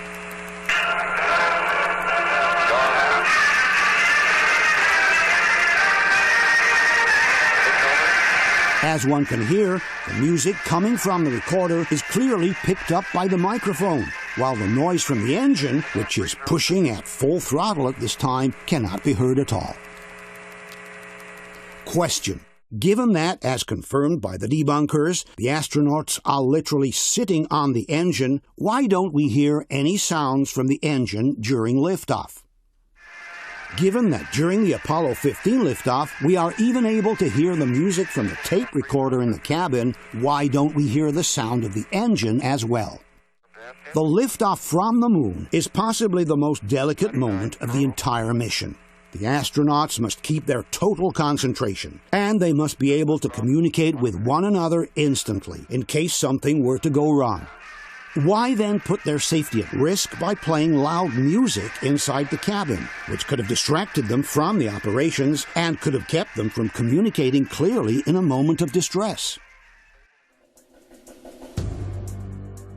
Obviously, in order to verify whether the lunar module was actually capable of landing and taking off from the moon, all one would have to do is to take the original designs from the LEM and feed them into a modern simulation computer. With today's computers, it would be very easy to verify all of the LEM's functionalities without the need of actually sending the machine into space. Unfortunately, though, the original designs from the lunar module are nowhere to be found. Apparently, Grumman, the construction company, chose to get rid of them because they took up too much space. To justify this incomprehensible act, the debunking website Clavius writes, Grumman is an aerospace engineering firm, not a museum. It did not wish to house the 100,000 cubic feet or so of design documentation at its expense. But then, why not donate them to a museum? The LEM is the only machine that has ever carried human beings onto another celestial body. Its historical value is unique, and there must be dozens of museums around the world that would have killed just to be able to display its construction designs. Instead, we are asked to believe that all this documentation has been turned into trash just because there wasn't enough space to store it. Even more disconcerting than the disappearance of the LEM designs is the disappearance of the original tapes that contained the images from the first moonwalk by Neil Armstrong. Now, nearly 40 years after the first moon landing, NASA has confessed that the original film depicting Neil Armstrong's giant leap has been lost. Well, not lost, says NASA, just can't be found. We are simply talking about the single most important document in the history of mankind. The first step of a human being on another celestial body, which was recorded on magnetic tape by the receiving stations on Earth. As such, one would expect these tapes to be kept under lock, in a thermally controlled environment, in a place accessible only to a restricted number of people. Instead, NASA candidly tells us that the original tapes no longer exist. So shocking was this fact that filmmaker Aaron Rannon wanted to verify it in person, interviewing the former flight director of the Apollo 11 mission, Gene Kranz. I haven't seen anything that indicates the telemetry data is even in existence, and as I said, even if we had it, we don't have the machines to play it back. But your own research has shown the telemetry data is missing. That's right. Also from NASA's official archives at Goddard Space Center in Maryland, Aaron Rannon received the same embarrassing answer. We've been unable to track it down. I mean, we don't know where this telemetry data ended up, and we don't know what path it may have taken. So, unfortunately, I'm afraid I can't really give you much of a clue as to where this data ended up and whether it still exists or not. But listen to what the explanation by the debunkers is for this inconceivable fact. L'ha persa per una ragione puramente burocratica. All'epoca questi nastri erano considerati inutilizzabili. La registrazione del segnale televisivo fuori standard fu registrata su una traccia dei nastri di telemetria, quelli che davano le pulsazioni, lo stato del veicolo e via dicendo. Secondo prassi, dopo un certo numero di anni, i dati di telemetria delle missioni, se non li chiama più nessuno, vengono mandati alla cancellazione, perché i nastri costano e allora non si lasciano lì a marcire, si smagnetizzano, si riutilizzano. So, according to Activissimo, there is an actual procedure at NASA that leads to the automatic cancellation of tapes if people no longer request them. even if those tapes contain simply the most important documentation in the history of mankind. One thing should be clear. In itself, the loss of the original tapes of the moonwalk would not represent an irreparable damage. There are copies of the same moonwalk recently digitalized which are even better than the lost original. The problem is that besides the moonwalk, those tapes also contain some important telemetry data, ranging from the astronaut's heartbeat to the very location of the LEM in space at the time. This means that if the LEM had not found itself on the surface of the moon at that time, or if the situation on board had been any different from what we were told, the telemetry data would have clearly revealed it. So, if one chooses to, he can believe the story of the tapes that were erased because they were too expensive. For everyone else, one question becomes unavoidable. What was so important in those tapes that NASA had to come up with such a preposterous excuse just to ensure they would no longer be available to scientists and researchers from modern times? Let's now take a closer look at the telecommunications between Earth and the Moon. There are several elements that don't add up in this area, like, for example, the delay in the radio communications between Houston and the astronauts. The Earth and the Moon are about 240,000 miles apart. For this reason, a radio signal takes about 1.3 seconds to reach our satellite and another 1.3 seconds to come back to Earth. This means that when Houston asked a question to the astronauts on the Moon, the reply should have taken at least 2.6 seconds to come back to Earth. 1.3 seconds for the question to reach the astronaut, 1.3 seconds for his answer to come back. There are some cases, however, where the answer from the astronaut comes back much faster. Here is one example. Roger, Jim, copy. And are you progressing towards Dune Crater now? Yes. The answer is almost immediate. It takes a little over a second for it to come back. Roger, Jim, copy. And are you progressing towards Dune Crater now? Yes. This is the soundtrack from the original audio. This segment contains the question coming from Houston, and this is the answer by the astronaut. The gap between the end of the question and the answer is only 1.1 seconds. Roger, Jim, copy. And are you progressing towards Dune Crater now? Yes. Too short for this communication to have really come from the Moon. To examine the audio delays, we have obviously used the original, unmodified tapes from NASA distributed around the world by Spacecraft Films. If there is one thing everybody agrees on, it's that the DVDs by Spacecraft Films are the only originals that can be used as reference for any kind of research. Paolo Attivissimo confirms this in one of his conferences. Poi ci sono i DVD come questo qui, Apollo 11, c'è tutta la serie, sono tutte le trasmissioni televisive che sono state fatte in diretta, lo sbarco, tutto. Quello è il riferimento. Se c'è una falsificazione è lì che la dobbiamo cercare, non è sulla copia trovata su YouTube.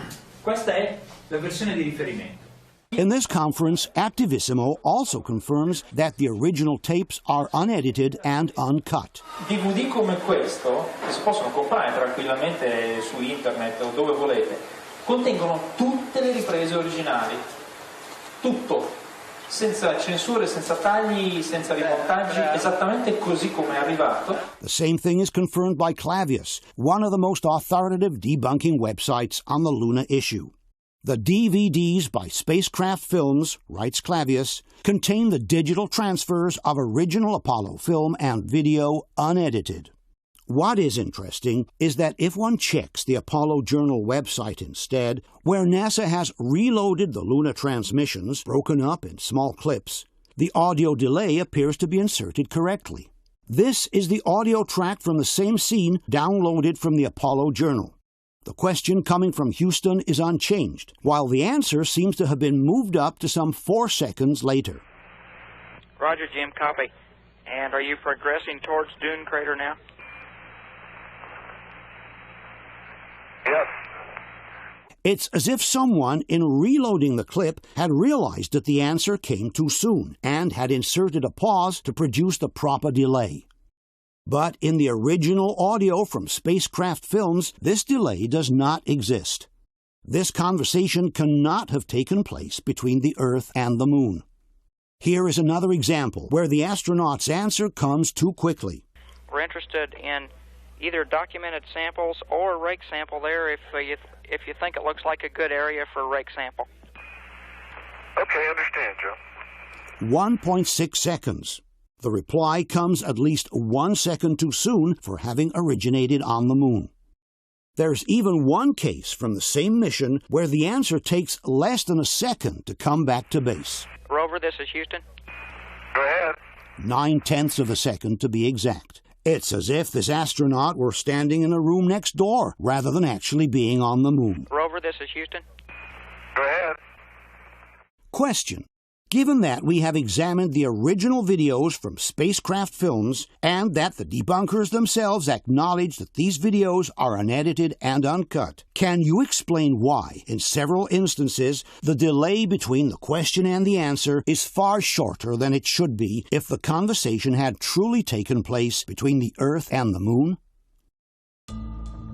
Another aspect of the telecommunications that raises serious questions are the live television broadcasts from the Moon.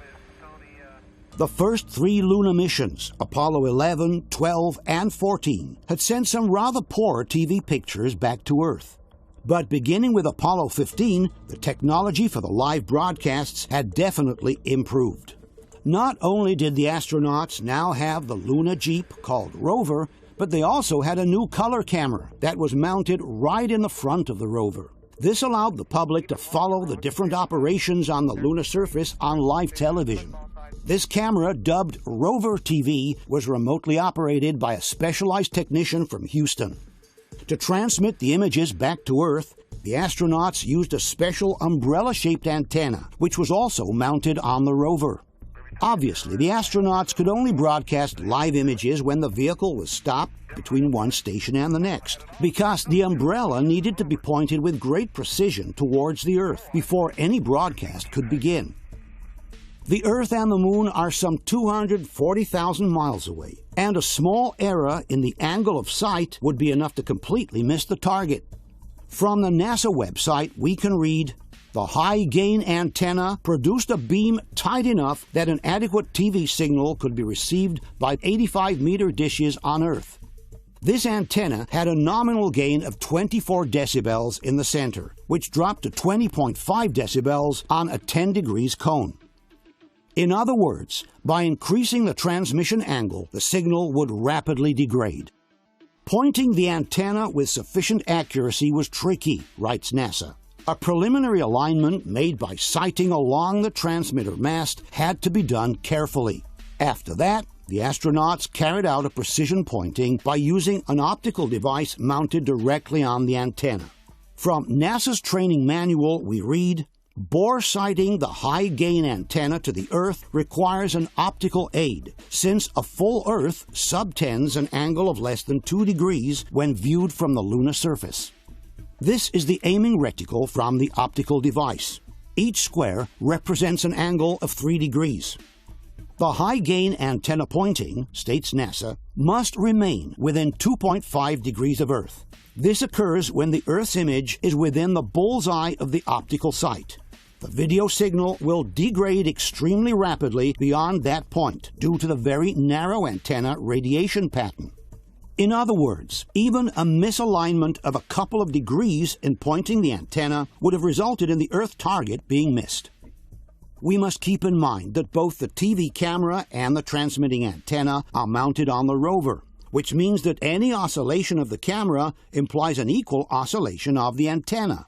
This is a well-known problem for television crews who broadcast images via satellite. Their mobile units are normally equipped with special pods that are extended once the transmitting vehicle is in position in order to avoid oscillations of any kind. And on Earth, the margin of error is much larger than that of a broadcast from the Moon, since the distance from the geostationary satellites on Earth is much shorter than the distance between the Earth and the Moon. It is therefore evident that, in order to maintain the live connection with the Earth, the rover needed to remain practically still for the entire duration of the broadcast. What we have instead is a series of situations in which the astronauts violently shake the rover, and thus also the antenna, without the broadcast ever breaking down. This usually happens when one of the astronauts touches the rover to drop or retrieve some tools. In order to assess the actual oscillations, one needs to look at how much the line of the horizon in the background moves up and down.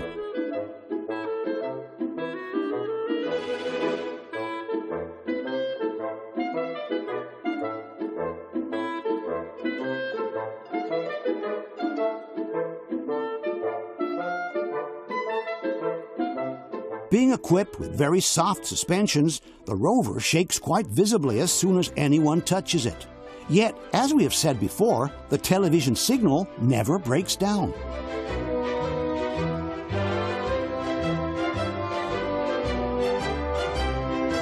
We must remember that each oscillation of the camera corresponds to an equal oscillation by the antenna. And yet, as if by magic, the television signal never breaks down, nor does it degrade at all.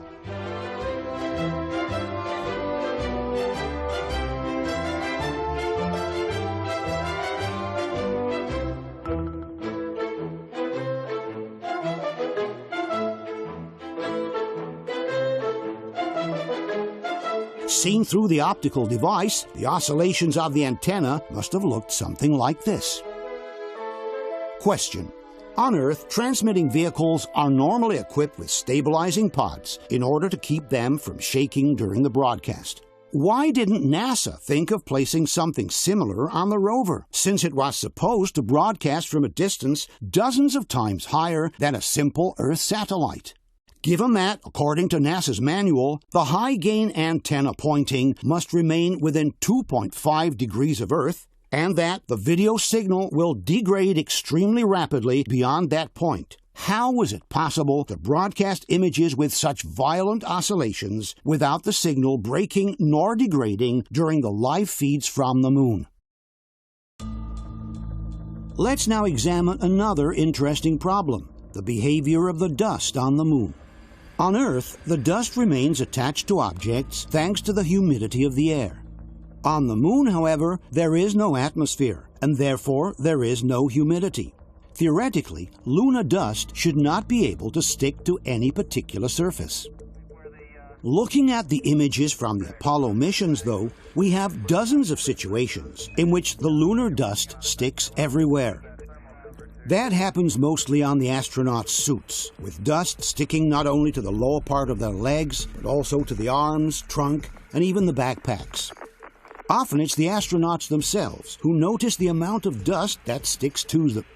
I am covered from head to foot with dust. Yeah, we got some work to do here, boy. They're all dirty. You ought to see you back. I couldn't have gotten any dirtier than you. From Houston Center, someone has noticed the problem as well. Looks like you guys have been playing in a coal bin. Dust inexplicably sticks to the surface of the cameras and their lenses, too. The astronauts often complain about this. We haven't checked the dust on the lens on these cameras. Sometimes the problem is so serious that they can't even read the settings. So much dust on the camera, it's hard to read the settings. Same problem for the television cameras used by the astronauts.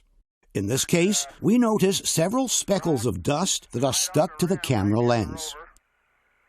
Here instead, the entire lens is covered by dust. The lighter spots are the only areas of the lens not covered by dust. Sometimes the astronauts realize this by themselves. I think we need to dust the TV lens. It's pretty dusty. In other cases, the request to clean the lens comes directly from the control center. Before we leave this area, we want you to brush the LCRU and the TV camera lens. These images, shot on Earth, show dust particles that stick to the lens because of humidity. Why does the same happen on the lens used by the astronauts, given that there is no humidity on the moon? Also, the gnomon, this color chart used by the astronauts, simply refuses to stay clean. The gnomon's pretty dirty, unfortunately, Joe. Just no way to keep that color chart clean with all this dust. Roger. It's not just the astronauts' suits and instruments that get covered with dust. For example, look at the lunar rover with the frame and the engine protections fully covered with dust. Or the fenders from the rover, with dust sticking on the inside of the wheels and on the outside as well. Some debunkers have suggested that all this dust may stick to objects because of some kind of electrostatic effect. But this explanation is not plausible for at least two reasons. First of all, we're talking about completely different materials from one another. The astronaut suits, the photo cameras, the surface of the lunar rover, the lenses from the TV cameras.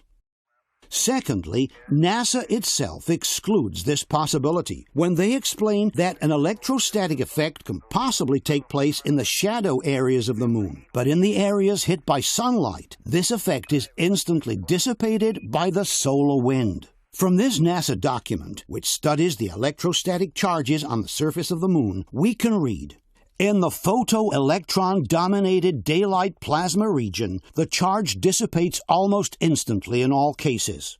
Thus, charging on the lunar dayside is not an issue." Furthermore, in some cases, more than dust, we seem to be looking at actual mud. Look, for example, at this wheel from the lunar rover.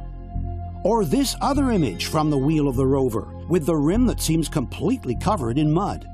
It's as if we were looking at a muddy wheel from an all-terrain vehicle down on Earth. There's also another, even more puzzling example. This is a thermal degradation experiment conducted during the Apollo 14 mission. How could the sand have compacted itself enough to appear like mud in a moistureless environment? There is also another detail worth mentioning. These metal plates have a series of letters and numbers engraved on their surface. Subsequently, these letters and numbers have filled up with sand. But how can the sand preserve the shape of the number once dislodged from the original place where it was formed? Here, for example, we can see the number 5, which has kept its shape even after being dislodged from the engraving. And here is the number 3, also keeping its shape after it was dislodged. How can the sand keep the original shape after having been dislodged from the engraving if we are truly in a moistureless environment? Possibly the biggest problem of all is the one posed by the footprints that the astronauts allegedly left on the surface of the moon. Wherever they go, the astronauts leave very sharp footprints on the ground. But how is it possible for lunar dust to remain so hardly compacted, to the point of maintaining the shape of the boot, being that there is no atmosphere on the moon, and therefore there is no humidity? We know that in order to give sand a specific shape, it is necessary to wet it first. If the sand is dry, the sand grains won't stick to each other, and the shape will not be preserved. The debunkers, however, maintain that lunar dust, which is called regolith, is much sharper than the sand on Earth. For this reason, they argue, the simple pressure from the boot is enough to compact it, even in total absence of moisture. In order to prove their theory, the Mythbusters have asked NASA for an exact replica of the moon boot and for a certain amount of a special dust prepared by NASA, which has very similar characteristics to lunar dust. So for this test, NASA has given us a lunar regolith simulant. It's manufactured to test equipment that is going to the moon. It's very similar to lunar dust in the fact that each particle is very sharp. Dirt on Earth has been weathered, so it's very smooth. So this is as close to lunar dust as we can get. It's one kind of dust that Paolo Attivissimo is also very familiar with. Questo è un campione, è un simulante, si chiama, un simulante di regolite, che è la polvere di luna sintetica che si usa per collaudare i veicoli che poi torneranno sulla Luna. The Mythbusters have conducted their experiment in a vacuum chamber, in the total absence of moisture, thus replicating the same conditions found on the moon. The rig is ready to take its one-legged step, and the vacuum chamber has been vacuumed. Boot stop, vacuum. Here we go. In 3, 2... We notice that the Mythbusters have even added some counterweights to their device in order to simulate the exact weight of the astronaut's foot on the lunar soil. 1... Yeah! Take that! Yeah! Look at that. We made a footprint inside of a vacuum. And there was no water vapor, which is what this conspiracy theory is all about. In your face, conspiracy theorists! The Mythbusters seem very eager to celebrate, but in reality they have not succeeded at all in replicating the original footprints by the astronauts. Just look at how solid and squared the little bars of sand that have formed under the astronauts' boot are. They are almost perfect geometric solids, with sharp edges and well-defined contours. These sandbars are so solid and compacted that they even retain their shape after they are broken in pieces.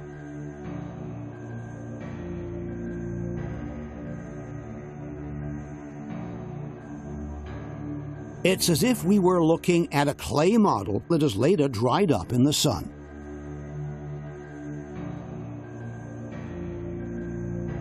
It is clear that we are looking at a very different result from the one obtained by the Mythbusters in the vacuum chamber. If we were to break apart or even just try to move one of these sandbars, they would certainly not remain compacted, nor would they retain their shape. In conclusion, the Mythbusters, with their experiment, have proven the exact opposite of what they intended to prove. In absence of humidity, it's absolutely impossible to replicate the astronauts' footprints.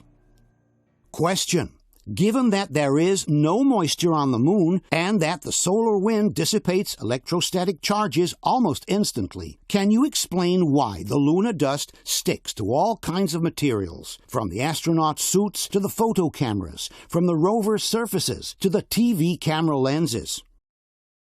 Can you explain how the rover's wheels can gather so much thick dirt on them as to look like they're covered in mud? Can you explain how the lunar dust can stick together to such an extent, even preserving the shape of the numbers after they were moved from the engravings in which they had formed? Given that the Mythbusters have replicated the lunar conditions under vacuum and with the sand simulant, can you explain why they were unable to reproduce the astronauts' footprints from the original photos?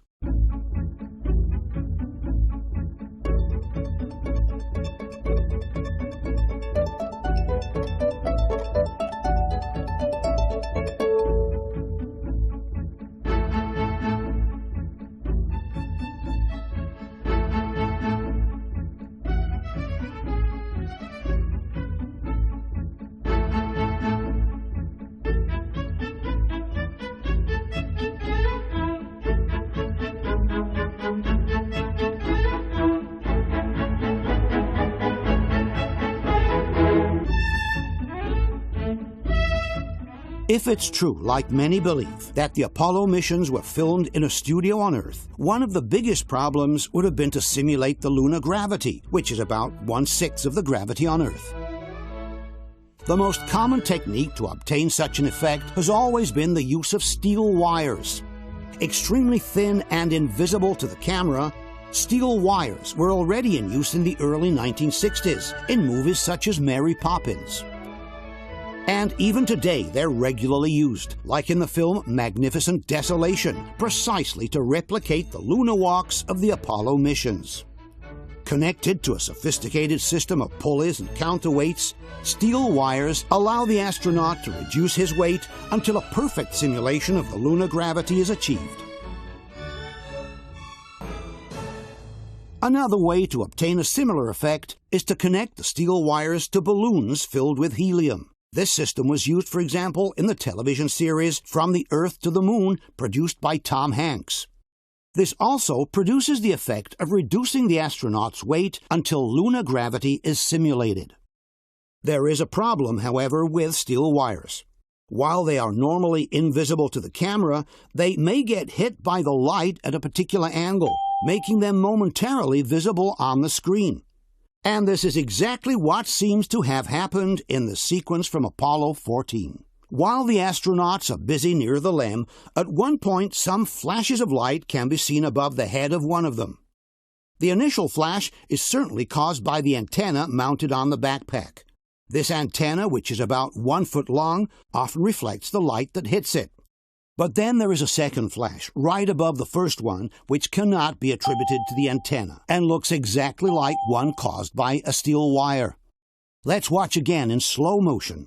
This is the contour of the astronaut with the backpack on his shoulders. This is the antenna causing the first flash of light. And this is the second flash of light, definitely above the first one, which cannot be ascribed to the antenna. There is something else reflecting the light, some 3 feet above the astronaut's head. And this something cannot be a flare in the lens from the first flash, because the second flash occurs after the first one and not simultaneously.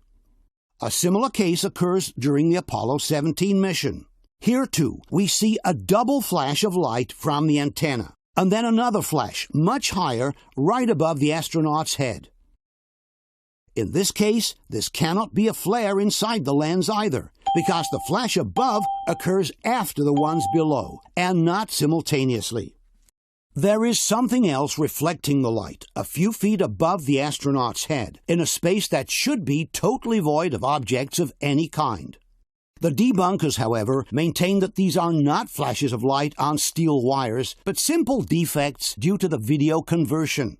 On his website, Attivissimo writes, "They are not wires or cables. They are usually compression artifacts or mistakes introduced by the video conversion from one format to the other, for example, for the publication on YouTube.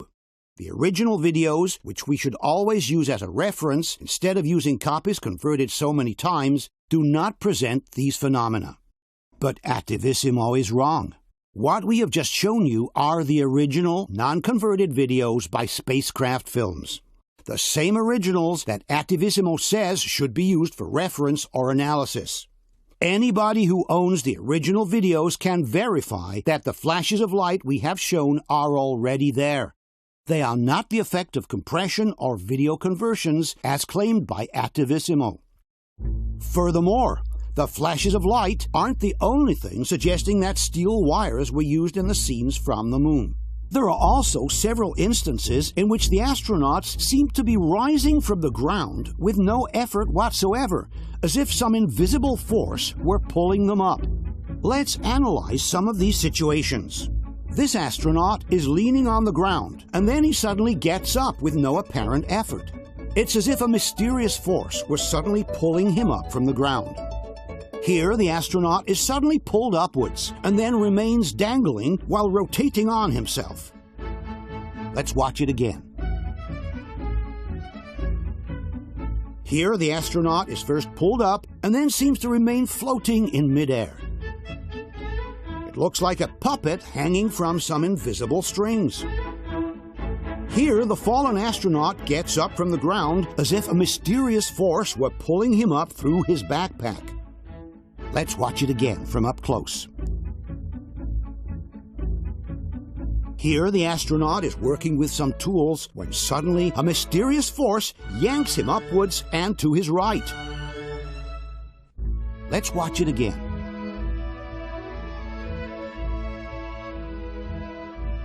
There is even a situation where the astronaut complains that he cannot get up, and he almost seems to wait for someone or something to pull him up. But I can't get up. The astronaut waits until a mysterious force helps him up. There we go. In this case, the astronaut falls forward, but somehow remains suspended in midair. In fact, if we look more closely, we notice that he first remains floating in midair, then a mysterious force pulls him upwards. Here we have a case of apparent levitation. The astronaut on the left takes a leap forward and then remains floating in midair, his legs dangling, while a strange force pulls him upwards. Let's watch it again in slow motion.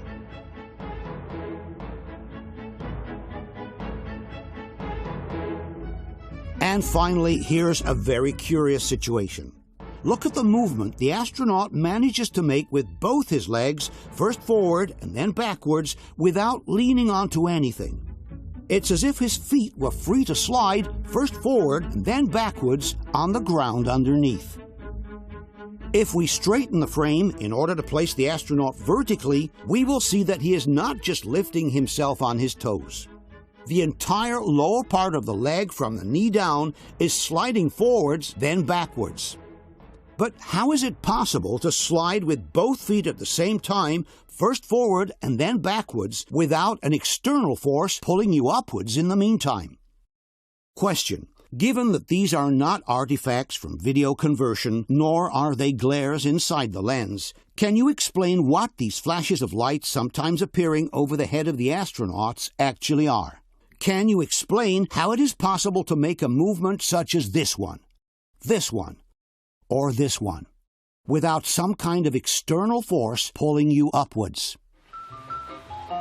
The last set of evidence includes elements that suggest the presence of air on the set of the lunar pictures.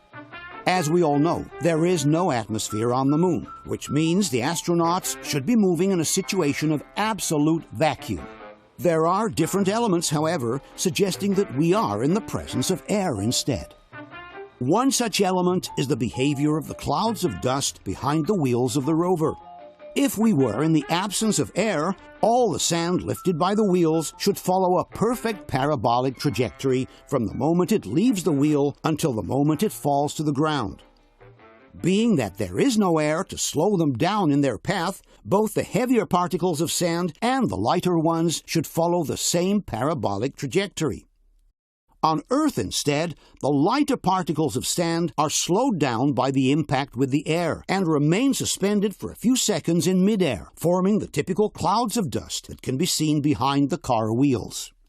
This phenomenon can be observed in many different situations: simply kicking up some sand, during a golf game, or during a motocross race. But it is a phenomenon that can also be observed behind the wheels of the lunar rover, where instead it should not happen. For example, look at these clouds of dust that remain momentarily suspended in midair behind the rover's wheels. As we have said before, without an atmosphere, no cloud should be forming at all. All the sand particles, both the heavier and the lighter ones, should follow the same parabolic arch. This is also confirmed by Clavius. If an atmosphere is dense enough, writes the website, it can hold small particles suspended against gravity for a short time. None of that would happen on the moon, because there's nothing to keep the dust particles suspended. And yet, small clouds of dust form repeatedly behind the rover's wheels and briefly remain suspended in midair before falling to the ground. All of this should not happen if we were actually on the moon, where no atmosphere is present. Here is another situation suggesting that we are in the presence of air. The golden material on the right is a thermal covering mounted on the front of the rover. We often see this covering float up and down during the rover's transfers from one station to the next. When the rover is stationary, however, this covering should not move, given that there is no air to lift it up. There is a situation, however, where the covering seems to be moving by itself. At first, we cannot tell whether it was the astronaut who touched it. But then we see that while the astronaut is brushing the dust away, the thermal cover floats by itself more than once, as if a soft breeze were lifting it from below. There is also another curious case, again during the Apollo 16 mission. When one of the astronauts closes this flap on the rover, we notice a puff of dust being blown upwards. Let's watch it again in slow motion. Some may suggest it could have been a vibration to move the sand. But in reality, the entire rover is covered by sand. If there was a vibration, all the sand would move at once. Here instead, the sand is blown upwards in one specific spot only, and exactly next to the flap being closed. Let's now tackle one of the most debated and well-known issues in the entire lunar discussion: flags waving in the vacuum. In the videos from the Apollo missions, we can often see the American flag waving, but it's hard to tell whether it waves because it was moved by a gust of air or just because the astronaut is touching the flagpole. The Mythbusters have conducted an experiment in a vacuum chamber to prove that even in absence of air, the flag can continue waving for a while after the astronaut has touched it. This is flag waving test in a vacuum. And stop. Oh, it's moving a lot. Hey, it's moving a lot. So in the vacuum, the flag moved, not just a little bit. It actually moved quite a bit. So that proves you don't need wind in order to move the flag in a vacuum. But then it's the Mythbusters themselves who raise the ante by throwing this challenge. So unless someone finds a shot of the flag flapping without an astronaut manipulating the flagpole, it's myth busted. Unless someone finds a shot of the flag flapping without an astronaut manipulating the flagpole, they said. Well, we have found at least 3 situations where the flag waves without anyone touching it. The first one is from this television sequence from Apollo 15. Here, one of the 2 astronauts is standing next to the flag, having his picture taken by his colleague. This is one of the shots taken. And this is the camera mounted on the rover, broadcasting the images on live television. Okay. After a while, the astronaut exits frame to the left. You like that flag there, Joe? A few seconds later, one of the 2 astronauts walks back in front of the camera, headed to the LEM. After he passes, we notice that the flag is waving without anyone having touched it. Let's watch again.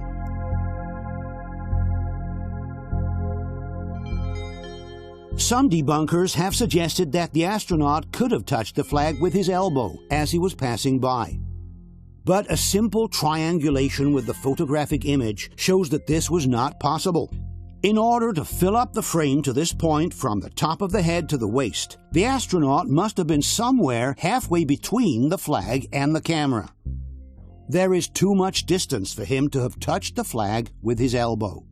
Other debunkers, like Attivissimo, accept the fact that the astronaut did not touch the flag, but suggest that the waving was caused by some kind of electrostatic discharge. Questo è un momento misterioso. L'astronauta non ha toccato la bandiera, ma oscilla. Perché? La teoria che circola fra gli addetti ai lavori è che si ha un effetto elettrostatico, come quello che si ottiene quando si sfrega un maglione con una bacchetta di plastico di vetro. As we have seen earlier, however, there cannot be any electrostatic phenomena on the sunny side of the moon, because the solar wind almost instantly dissipates any possible charge that were to accumulate. Furthermore, a hypothetical electrostatic effect could take place at most when the astronaut is right next to the flag, a few inches away. But as we have seen before, the distance between the astronaut and the flag is quite substantial. In any case, if we look more closely at the astronaut entering frame, we notice that the flag begins to move even before the astronaut passes by. This clearly excludes both an electrostatic discharge and the possibility that the astronaut could have touched the flag with his elbow. The only plausible explanation for the waving of the flag seems to be a displacement of air caused by the astronaut walking by. Here's another case in which the flag waves without anyone touching it. This is the famous scene from Apollo 16, where the astronauts photograph each other while jumping next to the flag. Initially, the first astronaut proceeds to take a picture of his colleague and asks him to jump high in the air. Okay, here we go, a big one. Off the ground, one more. There we go. Then, when they trade places, we notice that the flag waves without anyone touching it. If we speed up the playback, the flag's movement becomes even more evident. A little later, when the second astronaut has also taken the picture, they both walk by the flag, making it wave again without anyone touching it. Again, the same shot in fast forward.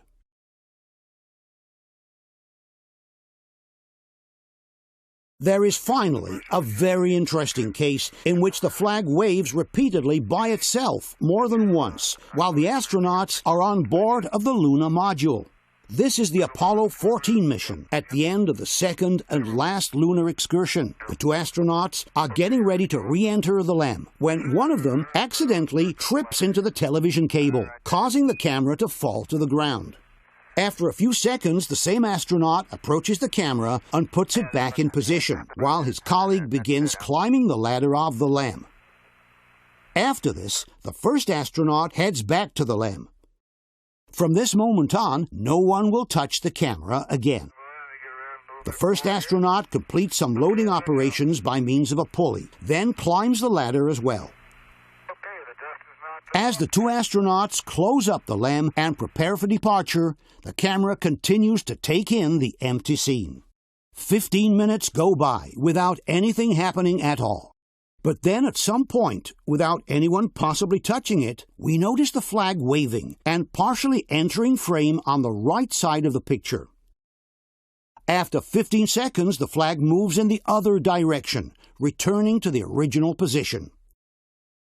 After another 20 seconds, the flag enters frame again, as if a light breeze were moving it. The flag remains visible for about half a minute, then disappears again to the right. A couple of minutes later, the same thing happens for the third time.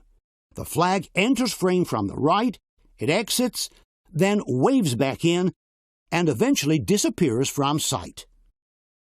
As we have said before, both astronauts are already in the LEM, and there's no one else around who could have touched the flag.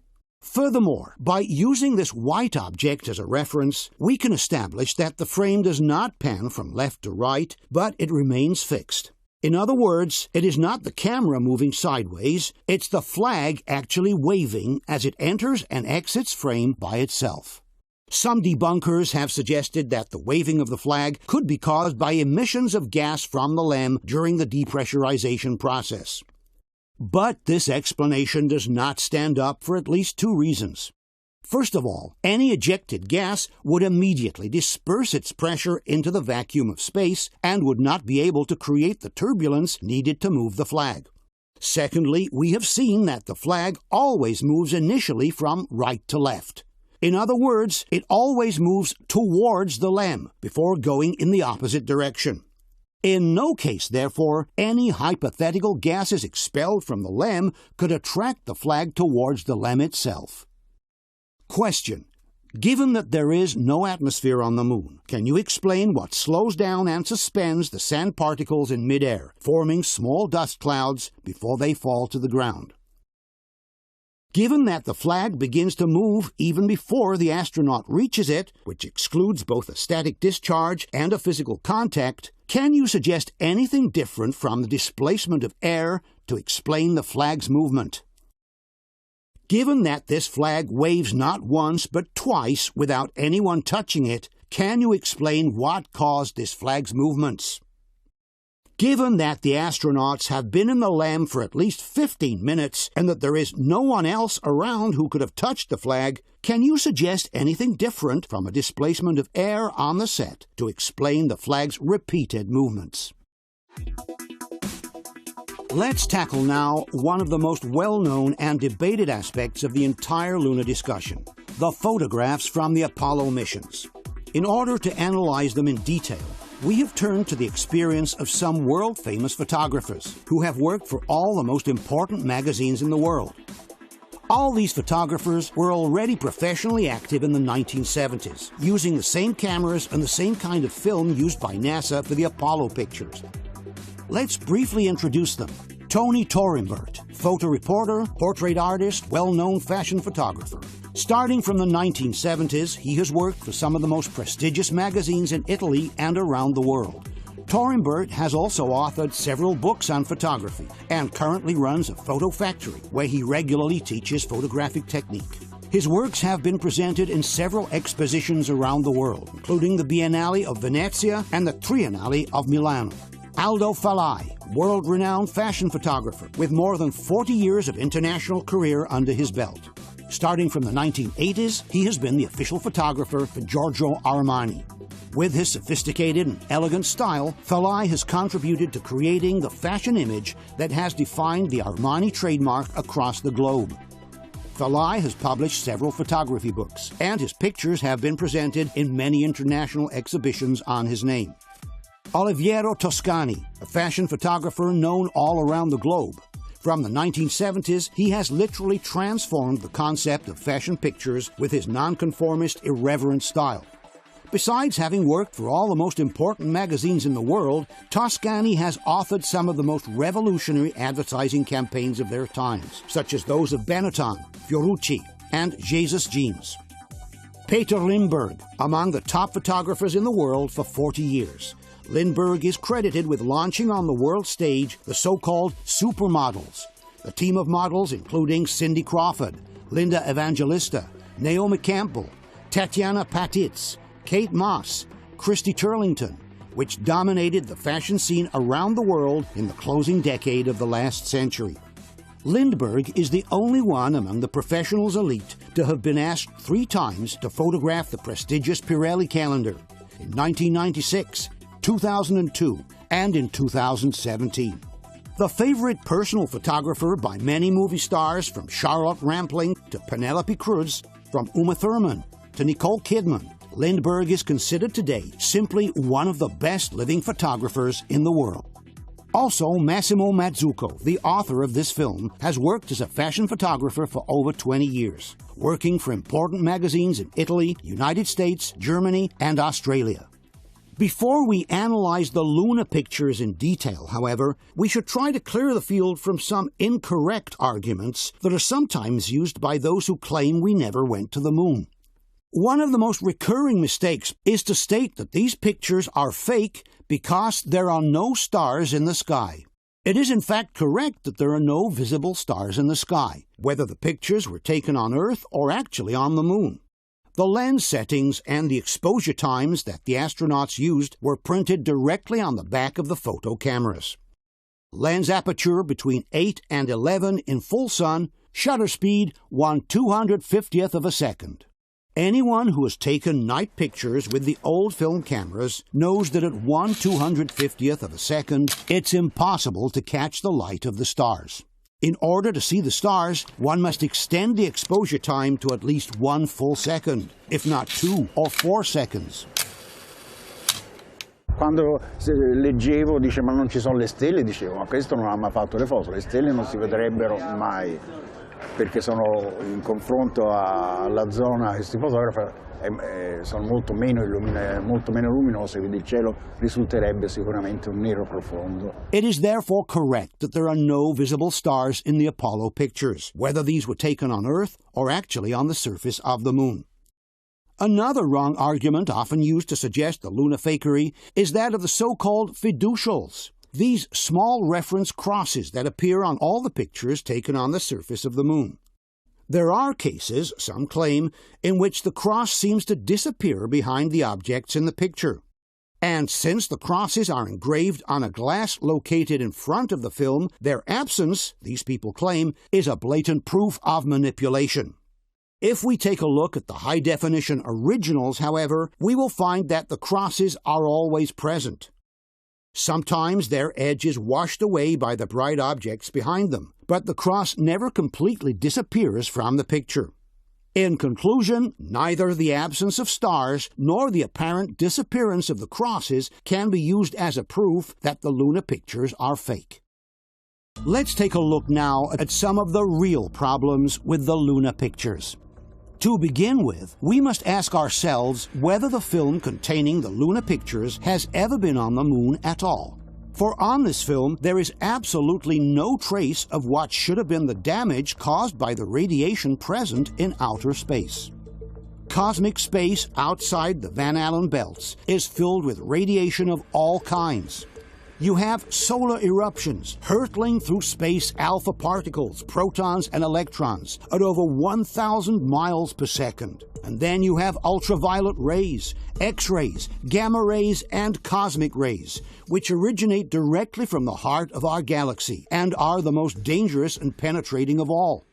As explained in this documentary on cosmic rays, the fact that these particles are practically unstoppable is due to their extremely high velocity. The key to cosmic rays' transformational energy is speed.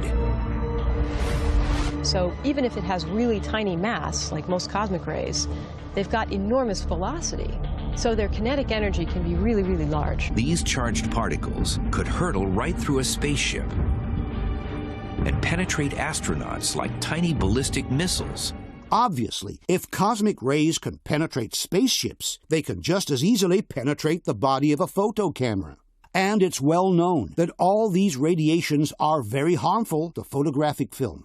This is explained by Douglas Arnold, who was assistant managing director for Kodak at the time of the Apollo missions. You have an enormous amount of radiation in space, and potentially it affects film, of course, and of course, as you will well know, its prime effect is on contrast. An extreme example comes from the pictures of Chernobyl. This is Igor Kostin, the Soviet photographer who shot some of the most famous images of the nuclear disaster of 1986. I processed my pictures, and I noticed the negatives were black. The effects of radioactivity are clearly visible on film. The emulsion shows some very heavy graining, and the colors are visibly altered. But even less powerful radiation can seriously damage photographic film. This technical bulletin published by Kodak shows the damage that can be caused to photographic film even by a single pass under an airport's X-ray scanner. On the left, an original shot. On the right, the same film after a single pass under the scanner. After 5 scans, the film is completely ruined, and the image is barely visible. This is a well-known problem to professional photographers. Te prova a passare una pellicola ai raggi X di un aeroporto, pigli e butti via il lavoro. Infatti quando si andava a fare viaggi ci aveva la valigetta a parte oppure schermata col piombo. Here's another example with a 400 ASA film. The difference after a single scan is quite evident. Contrast and color saturation disappear, and a general fog seems to be covering the entire image. Even with sensitivities closer to those used in the Apollo pictures, the damage caused by a single pass under the scanner is evident. The graining is present all across the picture, and it becomes particularly visible in the darker areas of the image. Here is another example at 200 ASA. A single pass under the scanner has completely ruined the blackness of the night sky.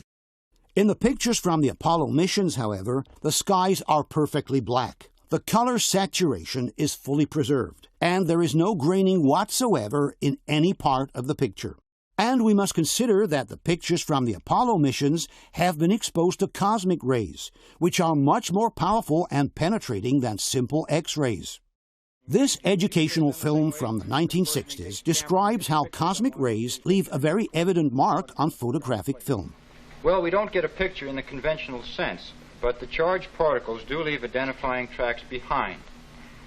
Here's an exposure which was made on a balloon flight. It shows a primary cosmic ray particle hitting a nucleus in the film emulsion. Also, you see an enlarged photograph of one of these emulsion plates. We must keep in mind that this experiment was conducted with a balloon flight well below the Van Allen belts, where only a small part of the cosmic rays from outer space manages to penetrate.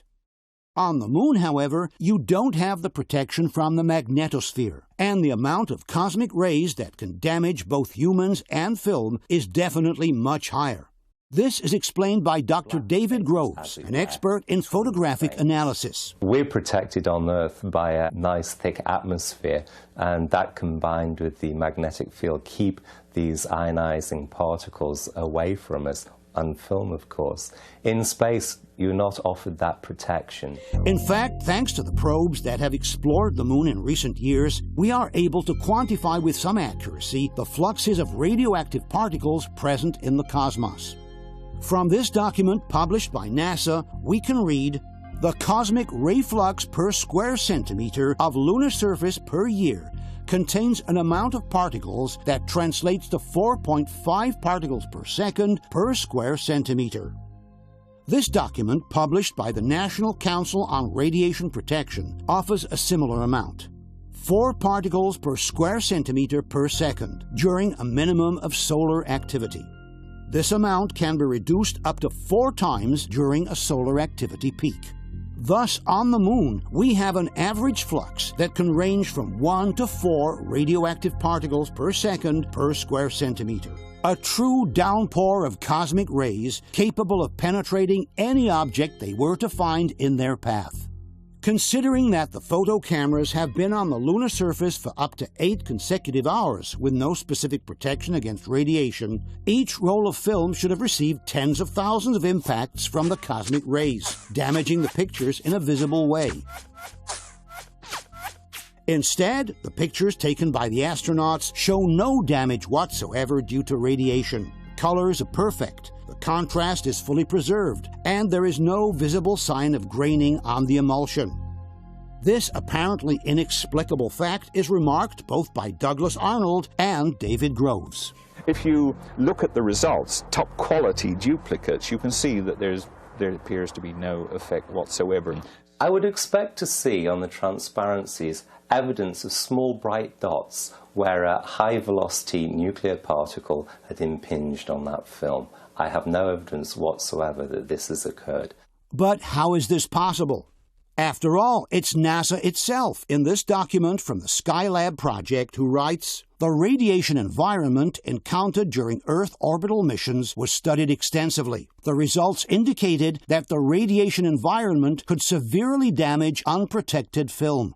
The energy level of the intergalactic cosmic rays," explains the document, "is so high that no practical method exists for eliminating cosmic radiation damage. This degrading factor must be accepted, and, though significant, it should not be unacceptable for short-term exposure or with relatively insensitive film types." We then ask the following questions. Given that, according to NASA, no practical method exists for eliminating cosmic radiation damage, and that this degrading factor must be accepted, where is the degradation, significant but acceptable, that should appear on the lunar pictures? Given that this is the result of cosmic rays' impact on film within the magnetosphere, where radiation is weaker than in external space, can you explain why on the lunar pictures there are no visible signs of radiation damage? Given that this is the result of a simple X-ray scan, which lasts only a few seconds, can you explain why in the Apollo pictures, which have been exposed to cosmic radiation for up to 8 consecutive hours, there is no visible graining whatsoever? Given that the lunar surface gets hit by an average of 1 to 4 particles per square centimeter per second, and that the cameras have been out on the surface unprotected for up to 8 consecutive hours, can you explain why on the lunar pictures there are no signs of degradation due to the radiation? Another question to be answered is how could the cameras have worked on the moon, given the extreme temperatures, especially the cold, that are found on the surface of our satellite? Being that there is no atmosphere to soften the transition between sun and shadow, on the moon, temperatures can easily go from 200+ degrees in the areas hit by the sun to temperatures of more than 200 degrees below zero in the shadow. In space, you're facing the sun, it's 240 degrees. The dark side is 240 degrees below zero. The environmental hazards were really tough, like thermal control. I mean, you get in the shadow on the moon and it can drop hundreds of degrees below zero. But how can a camera keep working in such extreme conditions, given that its delicate mechanisms are subject to the effects of thermal expansion and thermal contraction?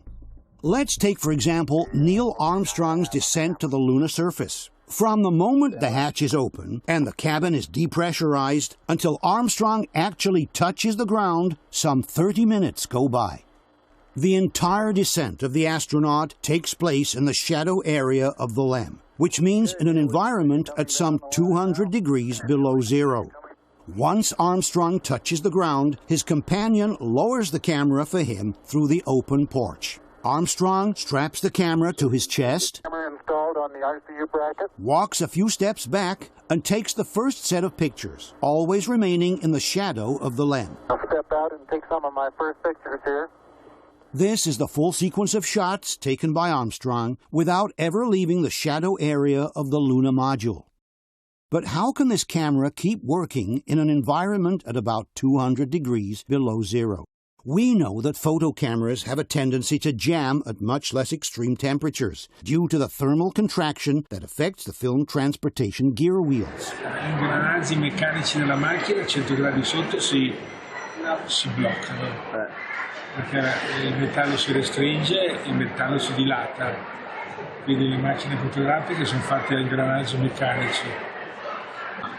Io non sono mai stato a 100 gradi sopra e 100 gradi sotto, però sono stato a 40 gradi sotto. in Manciuria e mi si bloccava la macchina.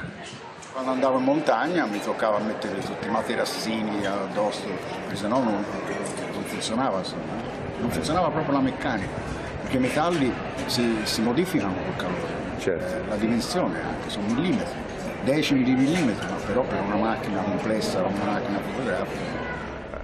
This promotional video by Audi, which plans to send an unmanned rover to the moon, explains how even 10 minutes spent in the lunar shadow can bring the vehicle's mechanical parts to a complete blockage due to thermal contraction. Another danger to look out for, shadows, which could instantly damage the rover. That's because of the moon's extreme changes in temperatures and lack of atmosphere. The rover is made from different materials, all of which expand and contract when their temperature changes. If the rover were to drive into a shadow, it could cool down to 50% of its normal temperature in under 10 minutes. This could lead to parts contracting too fast and ultimately render the rover immobile. Because of the lack of atmosphere, the heat dispersion on the moon takes place by irradiation. And we know that Armstrong's camera has spent more than half an hour in an environment at 200 degrees below zero. This radio communication confirms that 35 minutes have gone by from the moment the cabin was depressurized, and the astronaut's survival backpack, called PLSS, has been activated. 35.5 minutes of PLSS time expended now. Also, this table, describing the timeline of the operations on the moon, indicates that some 30 minutes have passed from the cabin's depressurization until the moment Armstrong gets a hold of the camera. This means that the camera has had plenty of time to irradiate and dissipate a good part of the heat it had accumulated while in the cabin. How can this camera keep working after having spent more than half an hour at 200 degrees below zero without suffering the consequences of thermal contraction on its mechanical parts? Question. Given that the Audi technicians fear the complete blockage of the mechanical parts of their rover after only 10 minutes spent in the lunar shadow, how can a camera keep working after having spent over half an hour in the same shadow, its mechanical parts being far more precise and delicate than those of a lunar rover? Another problem connected with the cold environment is that at such low temperatures, the photographic film loses its flexibility, becomes rigid, and may easily break during the transport within the camera. Even though we are in the vacuum, the film touches the camera body all along its path. Since the camera irradiates and progressively loses heat, so does the film inside. And we know that below a certain temperature, photographic film becomes rigid and brittle, almost like glass. Il problema è che la pellicola a meno 80 diventa cristallo, si rompe. Nel momento in cui carichi si spezza. Quindi non puoi avanzarla? Molto improbabile, cioè è stato sempre uno dei grossi problemi di lavorare all'estremo freddo, è che la pellicola diventa vetro. Freddo è micidiale. Io mi ricordo in Russia a meno 26 si combatteva che non si spezzasse la pellicola ed era meno 26. E la pellicola a meno 40 cosa succede? E la pellicola teoricamente non dovrebbe funzionare, però se ha funzionato si è stati fortunati. Let's now examine the problems related to the type of lighting used for the lunar pictures. There are in fact different elements suggesting that an artificial source, rather than the sun, was used to illuminate the set. This would obviously mean that the pictures were taken on Earth and not on the moon. The first element suggesting the use of artificial light are the so-called hotspots. The sun is a huge, extremely powerful source of light, capable of illuminating entire planets with its rays. For this reason, when the sun illuminates a large, flat expanse, the light reaches every visible point with the same intensity. Whether we observe an area closer to us or one in the distance, the luminosity of the ground is practically the same everywhere. This is due to the fact that the sun is thousands of times larger than the Earth, which means it can easily illuminate any portion of its surface with the same intensity. If we use an artificial light source instead, like for example a movie light, the area of illuminated terrain will be much smaller. Furthermore, at the center of the illuminated area, we will see what is called a hotspot, while as we move away from the center, we will notice a substantial decrease of luminosity called fall-off.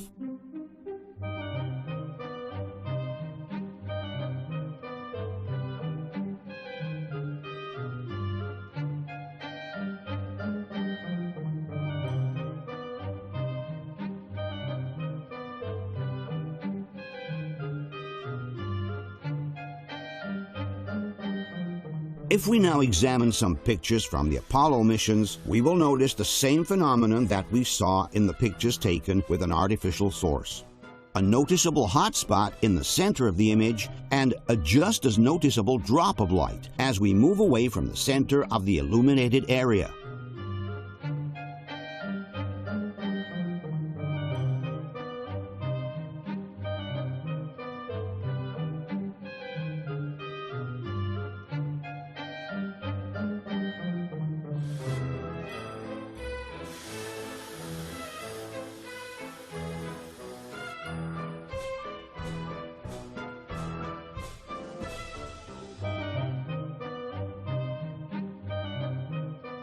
There is no reason why this area should appear darker than this one.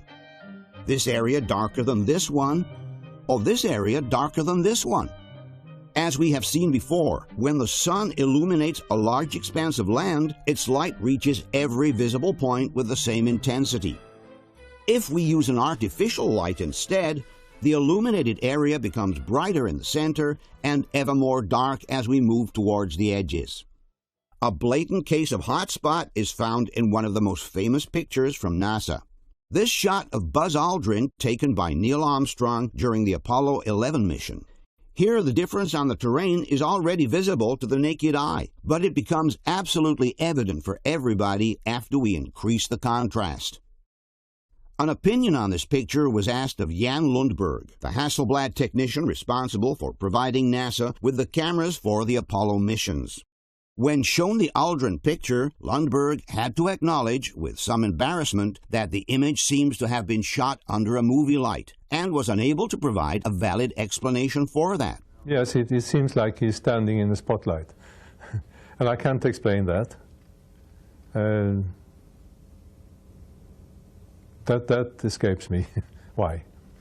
So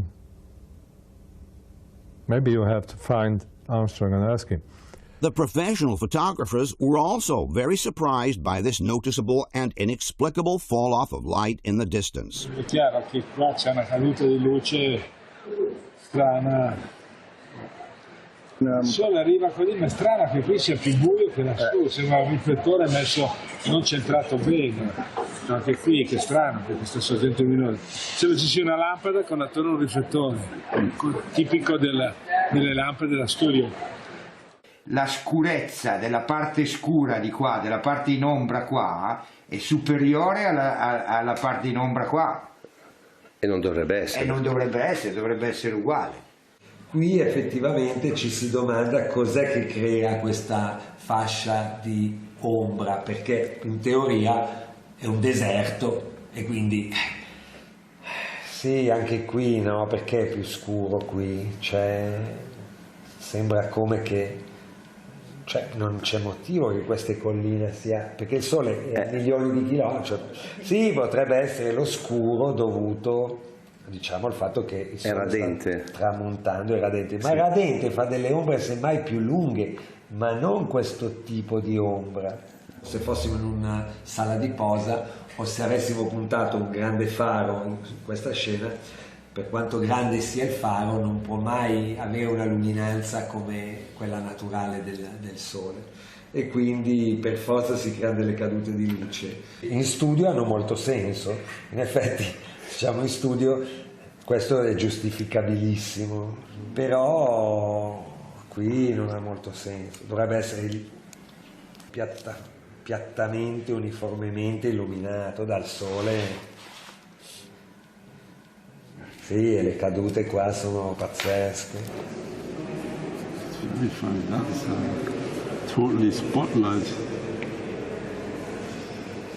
But it's totally spotlit, no? It's not like at all a big light channel over there. Yeah, that is funny. That is like totally lit. It's absolutely true. And I know these pictures, I've never thought about it. Meno è più scuro il terreno in lontananza. Sì. E non si capisce perché. Non si capisce perché. Il sole dovrebbe illuminare il terreno. Tutto da tutte le parti, è all'infinito la luce praticamente, no? E sono illuminate queste cose qui, il terreno dovrebbe essere illuminato. Come qui. Solito discorso. Dà la sensazione di uno spot. Qui, sì. Proprio un sirio, ecco. Un grande sirio. A Sirio, for those who are not professionals, is a large and powerful movie light. And curiously enough, a similar image was obtained in this documentary on the moon landings by using just that, a large movie light. As one can see, the results are very, very similar to those present in the Aldrin picture. According to Paolo Attivissimo, however, there is a different explanation for the fall-off of light in the distance. It would have been the engine of the LEM, he claims, to blow the dust away during the landing, thus revealing the lighter sand underneath. Non è l'orizzonte del terreno lontano a essere più scuro, è quello il suo colore naturale, è la parte in primo piano che è stata pulita dal getto e quindi ha portato in superficie o ha esposto del materiale più chiaro. But this hypothesis by Attivissimo doesn't hold water for at least two reasons. The first one is that the hotspot phenomenon takes place in different missions and in different situations, some of which are definitely far away from the landing area of the LEM. It is ludicrous to think that the lunar module would have gone around to neatly blow the dust off all these areas before it landed. Secondly, NASA itself denies the fact that the sand under the surface of the moon is lighter than the one on the surface. It is in fact the exact opposite. In this report on the Surveyor missions published in 1969, NASA wrote, "Observations of the fine-grained parts of the lunar surface disturbed by the landing and liftoff of the Surveyor 6 spacecraft have shown that the lunar material exposed at depths no greater than a few millimeters has a significantly lower normal luminance factor than the undisturbed surface. In other words, the ground swept by the lunar module's jet should appear darker than the rest, if anything, and certainly not lighter, like Attivissimo says." Another theory put forth by the debunkers to explain the inconsistent illumination of the terrain is the so-called vignetting effect, a phenomenon that sometimes occurs in pictures when the corners of the frame appear darker than the rest of the image. But vignetting is a defect that only occurs in the low-cost lenses, and certainly not in the Zeiss lenses used by Hasselblad, which are simply the best in the world. Alcuni hanno suggerito che sia un problema di vignettatura, secondo te può esserlo? No, se l'Hasselblad la vignettatura scherziamo, non la fa. Quindi, fosse una macchinetta ad ulire, sì, ma...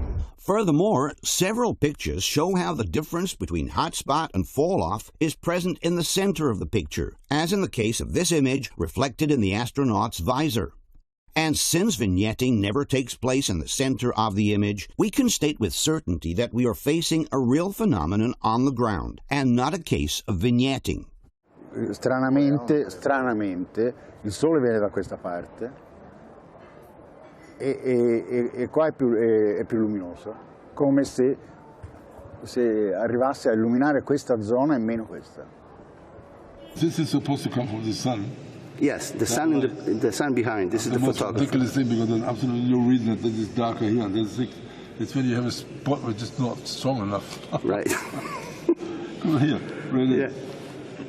Here's another similar example in which the illumination problem is quite obvious. If we look at the sides of the astronaut photographer, we notice that on the left the ground is brightly lit, while on the right there is a dramatic decrease in luminosity.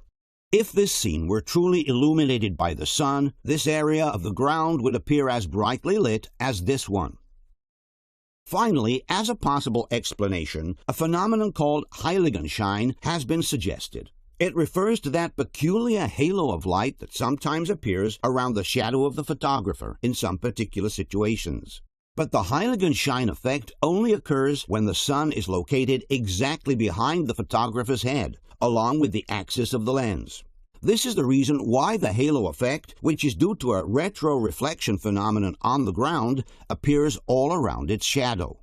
As we have seen instead, many of the hot spots in the NASA pictures occur when the light source is placed on the side of the photographer and not behind his head. Question: given that the sun should illuminate the whole landscape with the same intensity, both close and far away, can you explain the reason for the noticeable fall-off of light seen in many of the Apollo pictures? In this particular case, the fall-off takes place in the center of the frame, thus excluding a vignetting problem, and with the source placed on the side, thus excluding the Huygens shine effect. Can you explain the reason for the noticeable fall-off of light that can be seen on the terrain right behind the astronaut photographer? Another problem found in certain lunar pictures is the direction of the shadows, which should be parallel to each other had they been generated by the sun, but inexplicably diverge on the ground instead. Because of the enormous distance separating us from the sun, all the shadows generated on Earth by the solar rays are parallel to each other. We can see them parallel, however, converging or diverging, depending on the angle with which we photograph them. If we shoot a picture with the sun behind our shoulders, the shadows will seem to converge as they move away from us. If we take a picture with the sun in front of us instead, the shadows will seem to diverge on the ground. This is due to the phenomenon called perspective. In reality, the shadows created by the sun are always parallel on the ground. We may see them converge or diverge simply because we are photographing them along the vertical axis of the image. If we instead take a picture with the sun at 90 degrees on our side, we will see that the shadows will always appear parallel to one another in all cases. The same thing happens with train tracks, which seem to converge if we shoot them along the vertical axis of the image, but will remain perfectly parallel if we shoot them along the horizontal axis.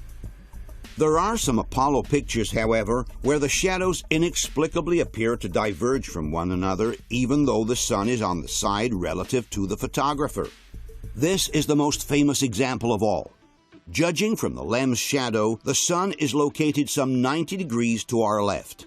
Despite this, the shadows of the rocks in the foreground are not at all parallel to that of the lens, but they clearly diverge from it instead. This is theoretically impossible. As we have seen before, when the sun is on the side, the shadows must be absolutely parallel to each other.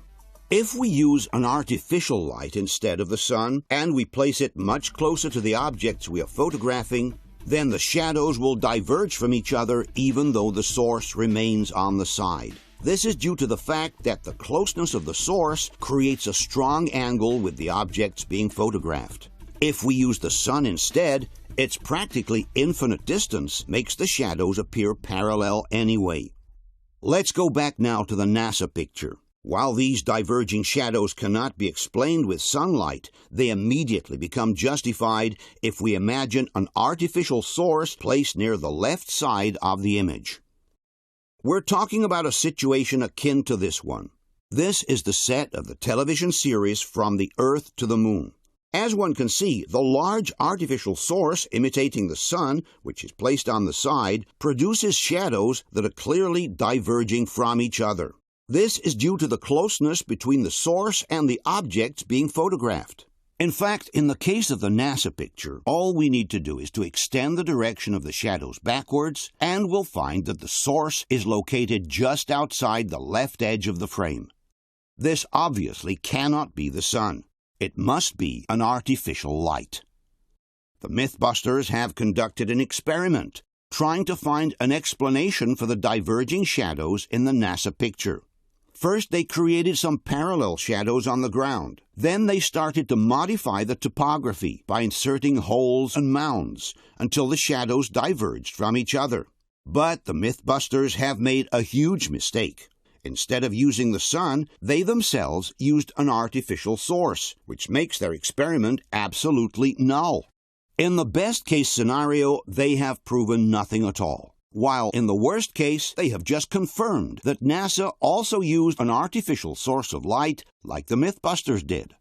Other debunking sites have tried to offer a similar explanation by showing that in some cases, the roughness of the terrain can generate shadows that seem to go in different directions. But this is not the case with the NASA picture. Here the terrain is practically flat, and all the rocks in the lower part, including the smaller ones, have shadows clearly pointing in the same direction. The point here is not to find different pictures taken on Earth, where the shadows seem to diverge due to the terrain. The point is to explain why in the NASA picture all the shadows lead back to a source that is placed just outside the left edge of the frame, and that obviously cannot be the sun. We have shown the same picture to the professional photographers. Qui c'è un problema di direzione di ombre, cioè c'è quest'ombra qui che è così e queste qui che sono diagonali così. La domanda qui è, secondo te a che distanza era sorgente, più o meno? A occhio, cioè, può essere il sole che fa una diagonale? No, perché il sole essendo lontano non può fare una diagonale. Le ombre devono essere parallele a queste distanze. Lo giustificano se c'è la fonte è qui, non se la fonte è a milioni di, non so quanta distanza c'è tra il sole e la luna, ma insomma milioni di chilometri, non so. Perché a quel punto, a quella distanza, la luce praticamente va nella stessa identica direzione. Torenberg happens to have a picture in his studio which clarifies exactly the problem we are talking about. Così sono le ombre del sole, cioè maledettamente tutte, diciamo, nella stessa identica direzione. Perché il sole, vedi, questo è un sole al tramonto, no? Molto basso, ma vedi come, voglio dire, nonostante la profondità dell'immagine, cioè l'ombra è assolutamente parallela, non può andare questa di qua e questa cominciare ad aprirsi in questo senso, non ha nessun senso, non può essere. Il sole è comunque lontanissimo, quindi queste ombre che vanno di qua e questa che va di qua non ha senso, vuol dire che il sole è qua, cioè a qualche metro di distanza. Oh, guarda. No, dovrebbe esserci un palo qua. Se c'è un palo, vabbè, ma se io mi immagino qua un bel crane con un bel ari da 12.000, fa totalmente queste luci qui, cioè quella luce che viene da qua viene qua e quella là va là. Look at the shadows here and the shadow there. Can this be this? No, but they're getting worse and worse, I have to say. Look, you have a picture, it's like one shadow comes from here, one shadow comes from here, and there's only one sun apparently. According to those shadows, where would you place the source, more or less? It's here on the left. That's very funny. Because the source should be like here, because that would give a light like this, and that would give shadow, this shadow here. Right. But only if it's like a pretty close source. Qui c'è due tipi d'ombre. Due tipi d'ombre, un'ombra che va per così e un'ombra che va per così. Ma è assurda questa. Qui c'è un'illuminazione che viene da questa parte e qui da questa. Quindi secondo te, giudicando questa foto, dov'è la fonte? Basta fare così, qui, più o meno qui. A questa altezza, fra l'altro. Quindi ovviamente non può essere il sole. No, il sole è all'infinito, quindi sono parallele. Question. When the sun is on the side, all shadows on the ground must appear parallel to each other. Can you explain why in this NASA picture the shadow of the Lamb and those of the rocks in foreground appear to be clearly diverging instead? Given that this scene is supposedly lit by the sun, which is millions of miles away, can you explain why the shadows lead to a source that is located not far from the left edge of the image instead? Given that the photographers we interviewed placed the light source a few meters away from the left edge of the frame, can you explain how this could be the sun? There is also another series of images from the Apollo 12 mission suggesting the use of an artificial light. In all these shots, we can notice on the ground the dark shadow of the astronaut who supposedly took the pictures. If we close in on any of these shadows, however, we will notice that they are entirely surrounded by a grayish, blurred kind of edge.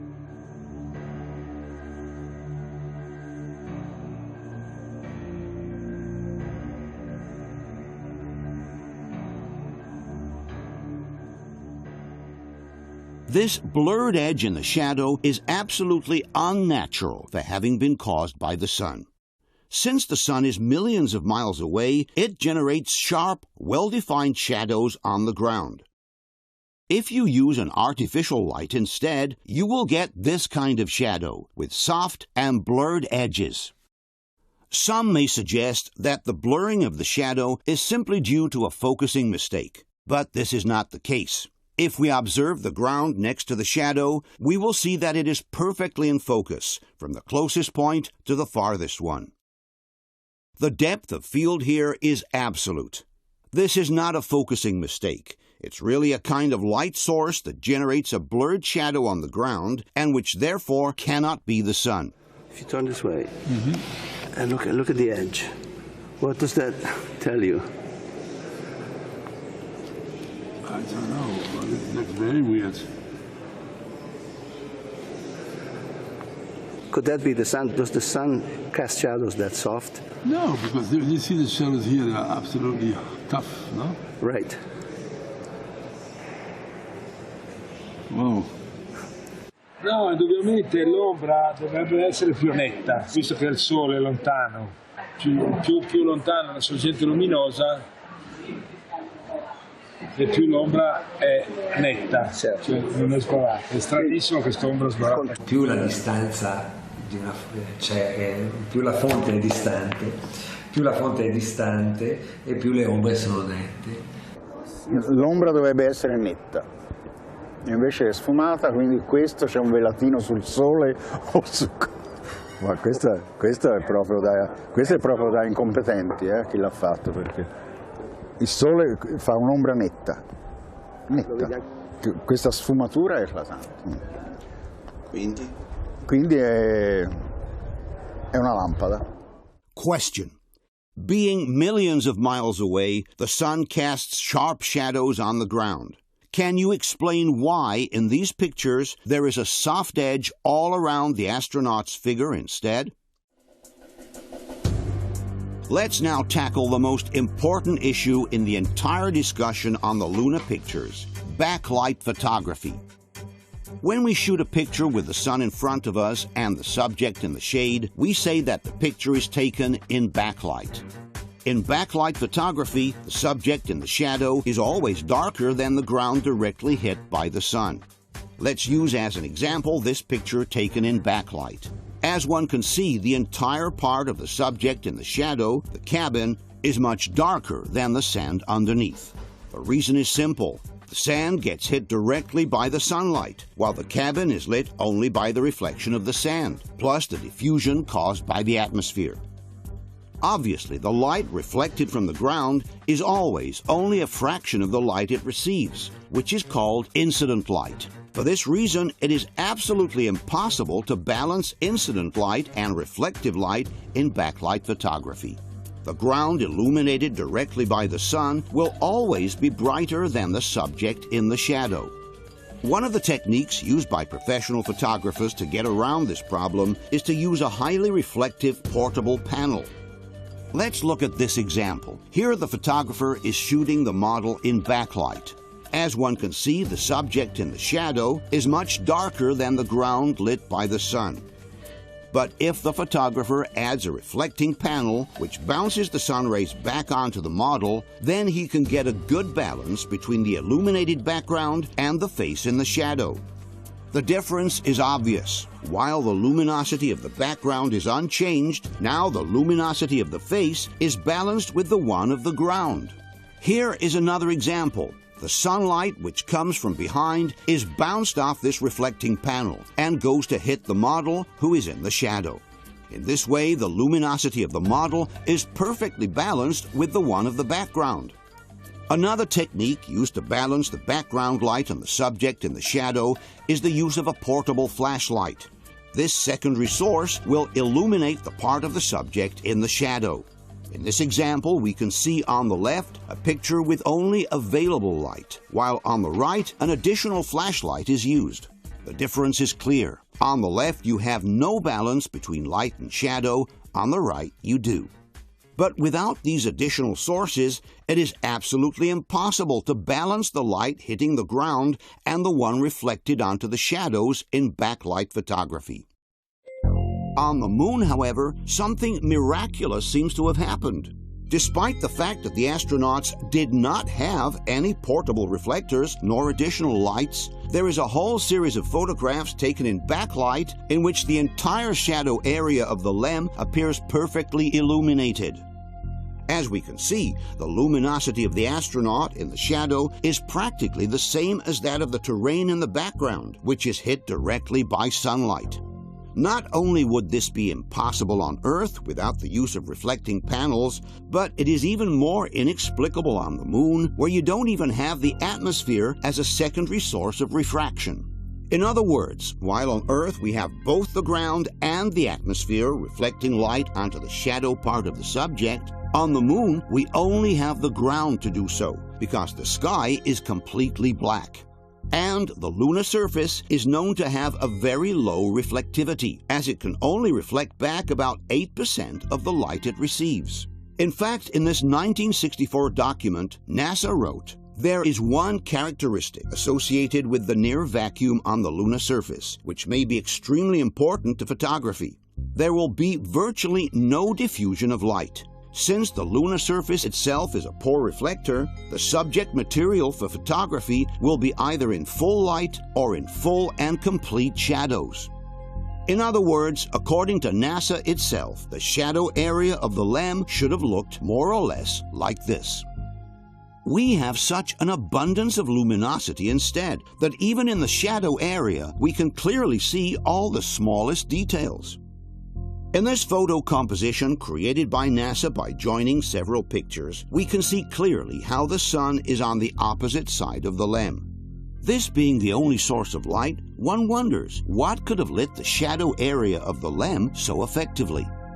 Despite not being professional photographers, some debunkers insist that the mere reflection of the sand would have been sufficient to illuminate the shadow area of the LEM. Conspiracy theorists are saying that the shot had to have been faked using a fill light. Personally, I think it's because the moon's surface is reflective.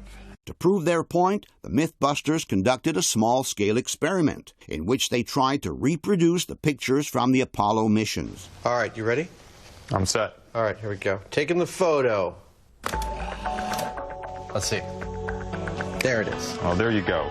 He's standing full on in the shadow, and you'd think you wouldn't be able to see him. He'd be dark, but he's not. He's in brightest day. With a single light source, with the surface of the same reflectivity as the moon, our astronaut is clearly visible, busting that myth. But the Mythbusters have made a gross mistake again. After removing every possible source of reflection by using black paper all around the set, they forgot to remove the one of the two who was wearing a bright white shirt. Obviously, this white shirt acts as a large reflector towards the dark area of the LEM. The same experiment, replicated by two Russian photographers, shows how important is the presence of a white garment reflecting light onto the astronaut.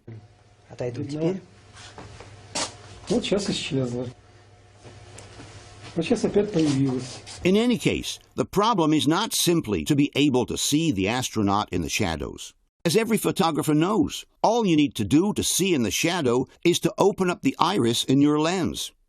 The problem here was to balance the luminosity of the shadow area with the one of the ground, illuminated directly by the light source. And if we look more closely at the results, we will see that the Mythbusters were not able to balance the luminosity of the background with the one of the astronaut anyway. As one can see from the direct comparison, the sand illuminated by the sun is darker in the NASA picture and is lighter in the Mythbusters one, while the astronaut is lighter in the NASA picture and darker in the one from the Mythbusters. In other words, there is a much larger difference between light and shadow in the Mythbusters picture than in the NASA picture.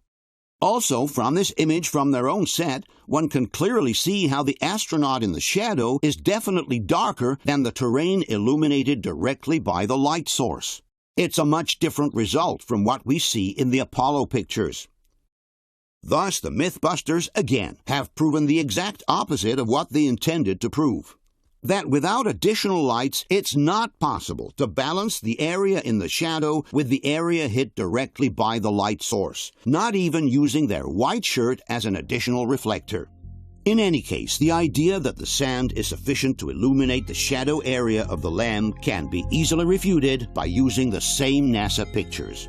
All we need to do is to look at other pictures taken with the same source of light, what supposedly is the sun, to realize that the shadow area in these pictures is practically pitch black. If the lunar sand truly had these magical reflecting powers, this part of the rock should more or less have the same luminosity as the terrain in the background. These panels should be almost as visible as the illuminated sand, and this shadow area of the rover would be clearly lit as well. Instead, everything that is not directly illuminated by the sun appears as a deep black shadow. This proves that the sand is not sufficient to brighten up the shadow areas by itself. For this same reason, we can also discard the idea that it was the Earth to illuminate the shadow area of the LEM. If the Earth shine were truly that powerful, all the other shadow areas of the lunar terrain should be illuminated as well. But this is not the case. There is therefore no valid explanation for the practically identical illumination of the area hit directly by the sun and the shadow area of the LEM. In fact, the professional photographers we interviewed believe that in order to achieve such results, large reflecting panels or additional lights placed on the side of the photographer are needed. La tesi, diciamo, del complotto dice: siamo sulla Luna, non c'è nemmeno il cielo, non c'è l'atmosfera a farti da riflesso. Ormai qui è chiaro, cioè, questa luce non corrisponde a questa, diciamo. Esatto.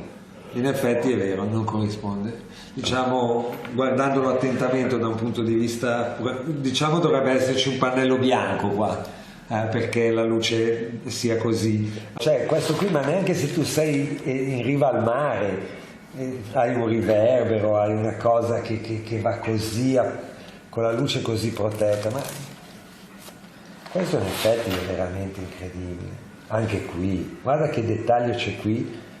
Cioè, dove c'è la luce è bene, dove c'è l'ombra non si vede un cazzo, c'è un buco nero. Invece qui avrebbe senso se qua ci fossero tutti dei pannelli di polistirolo, ma grandi però. Caspita, cioè. È possibile avere, senza l'atmosfera che fa del riflesso, un controluce con esposizione quasi uguale qui e qui, in luce diretta e luce riflessa? Ci vuole un riflettore, insomma, un controluce così.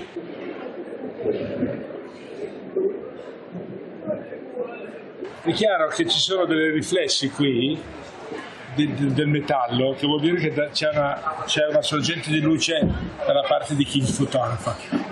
Lo vedo soprattutto nei riflessi qui, no? Vuol dire che da questa parte qui c'è una sorgente di luce. No, non c'è l'aria da sole. Non c'è questa, per esempio, tutto questo c'è un'aria da lampada di studio. Questo schiarimento qui, cioè questa luce sulla scala, per esempio, da dove viene? Quello che mi impressiona è che il sole, un controluce così, in più riesco a vedere i dettagli di questo riflesso su questo oro. Da dove viene? Perché qui il cielo è nero. Il cielo è nero, non c'è. L'unica riflessione è la sabbia, però dovrebbe essere molto più luminoso sotto e non sopra. Questo riflesso sopra qui da dove viene? A meno che abbiamo portato dei grandi riflettori, ma non credo, insomma. La luce viene da dietro al modulo, no?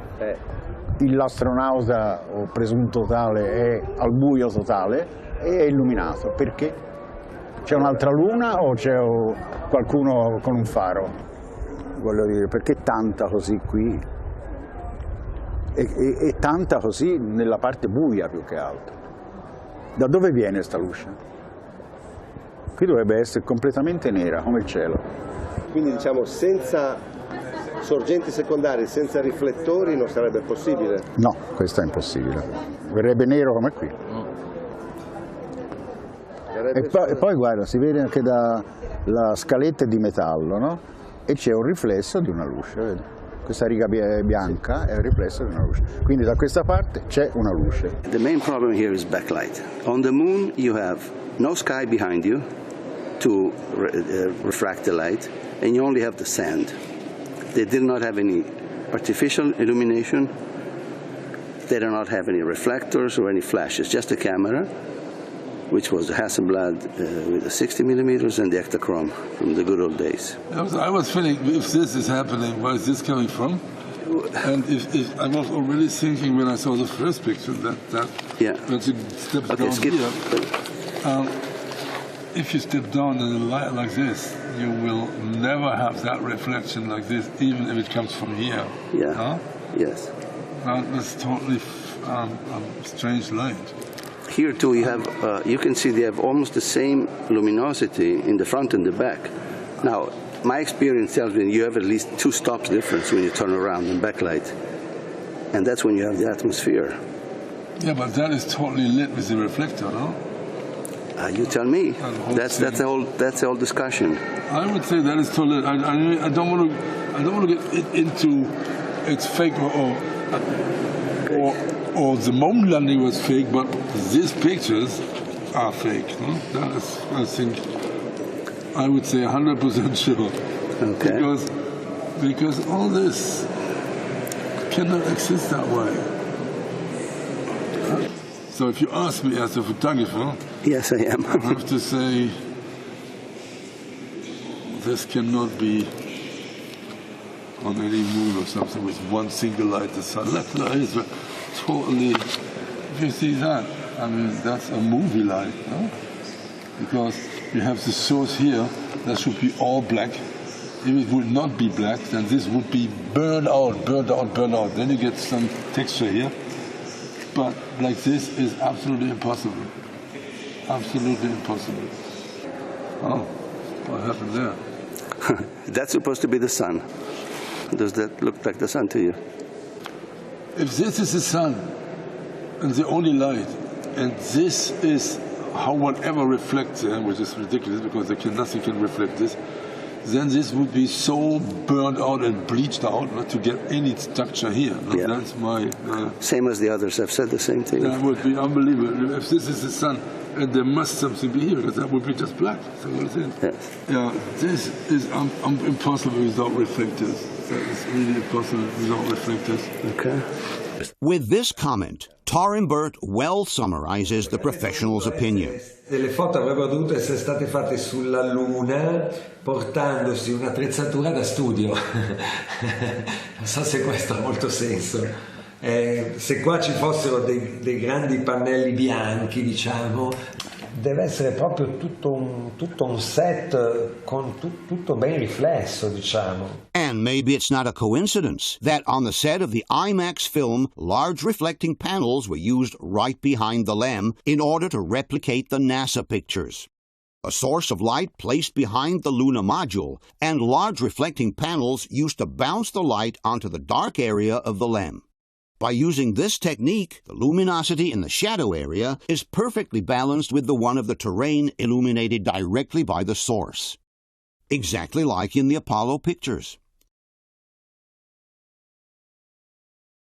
In 2014, the NVIDIA software company created a computer simulation thanks to which they believed to have identified the source of light that could have brightened the shadow area of the LEM. In their opinion, it was the photographer's white suit, Neil Armstrong himself. There is a huge glowing bright white light, and as we analyzed that video a little more, we realized it's Neil Armstrong himself. The bright white space suit that he was wearing reflected all that sunlight off of him and back onto Buzz Aldrin.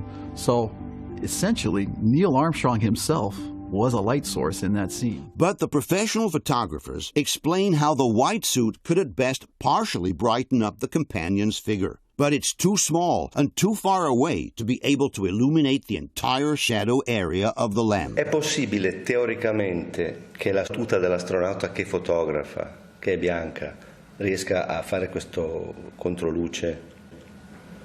Perché è una possibilità che è stata... No, allora il bianco fa, però a questa distanza è un po' distante. Cioè se fosse, diciamo, qui, allora sì, ma poi comunque farebbe, diciamo, illuminerebbe una parte molto più piccola. Ecco, qui l'unica cosa di riflesso può essere questa superficie chiara su cui si riflette l'ombra del modello, no? Sì. Però questa superficie non è sufficiente, ecco qua la vediamo meglio, sì. Non è sufficiente per illuminare il LEM come è illuminato, insomma. Potrebbe essere la tuta dell'astronauta che fotografa? No, troppo lontano. Troppo piccolo e troppo lontano. Lui sarebbe a 10 metri circa e non fa niente. In order to conclusively discard this hypothesis, all one has to do is to look at the television images from the very Apollo missions. Here, for example, there is an astronaut hit by sunlight who is moving right outside the edge of the frame. We can see how the reflection from his white suit partially brightens the underside of the rover, but does absolutely nothing to the LEM in the shadow, which is much larger and far away. Here, the same astronaut enters the field of view from the right. And again, the light he reflects goes to partially brighten the underside of the rover, but it has no effect whatsoever on the darkened mass of the lunar module. And finally, there is another detail suggesting the use of a secondary source of light, either a reflecting panel or a small flashlight. And it's this shiny glare repeatedly appearing on the heels of the astronaut's boots. Qui c'è una luce. La sabbia che c'è intorno? No, questa è puntiforme, vedi, è piccola. Anche questo, di nuovo, stesso problema. Cioè questo dettaglio dentro quest'ombra nera praticamente è impossibile. Tecnicamente è impossibile. No, appunto, il dettaglio sulle scarpe, il dettaglio sul metallo. Qui, indubbiamente, questa riflessione vuol dire che c'è una sorgente di luce dalla parte di chi fotografo, mentre in realtà il sole è dietro, a questo è controluce. Forse è un flash, no? No? Potrebbe. No, se io avessi usato un flash a me veniva così. Sì, appunto, forse un flash, perché no? E c'è un'area da flash, un piccolo flash sulla macchina fotografica. The same here. And it's true, you see them in the shoes, you see the reflectors, no? You do? Can you show me again? Where does this light come from? In the shoes you have that shine. Here the shoes. See, that's the shoes again. See? Right. That's Could that be a flashlight? A flashlight, a reflector, or anything. No? Yeah. Given NASA's statement that since the lunar surface itself is a poor reflector, the subject material for photography will be either in full light or in full and complete shadows, can you explain why the side of the LEM in the shadow is brightly illuminated instead? As we have just shown, the reflection from the sand is not sufficient to brighten up the parts in the shadow of the lunar landscape, and the astronaut's suit is too small and too far away to brighten up the dark side of the LEM. Can you then explain what source of light has managed to illuminate so clearly the dark side of the lunar module? Given that the lunar soil reflects only 8% of the light it receives, how is it possible that the shadow area of the LEM, which is lit only by reflected light, has a similar luminosity to the terrain hit directly by the sun? Given that not even the Mythbusters, with their experiment, have managed to balance the reflected light with the one hitting the terrain, can you explain how that could have happened with several of the Apollo pictures? Given that the professional photographers we interviewed have stated that these pictures would not have been possible without the aid of reflecting panels and additional lighting, can you explain how they could have been taken by the astronauts on the moon, who didn't have any reflecting panels nor additional lighting? Faced with this apparent falsification of the lunar pictures, several people have suggested an extreme possibility. That man did go to the moon, but the pictures were later reshot here on Earth because for some reason they had not turned out properly the first time around. But this is not possible for at least two reasons. First of all, the use of studio lighting is evident in all the different missions, from Apollo 11 to Apollo 17. One would have to explain what exactly the photographic problem was that would have forced NASA to reshoot all these pictures in a studio for 6 missions out of 6. Secondly, anyone can verify how the photographs and the television pictures match each other perfectly, in that every single detail present in the television pictures is also present in the photographs. This means that both the pictures and the television images were shot at the same time and in the same place.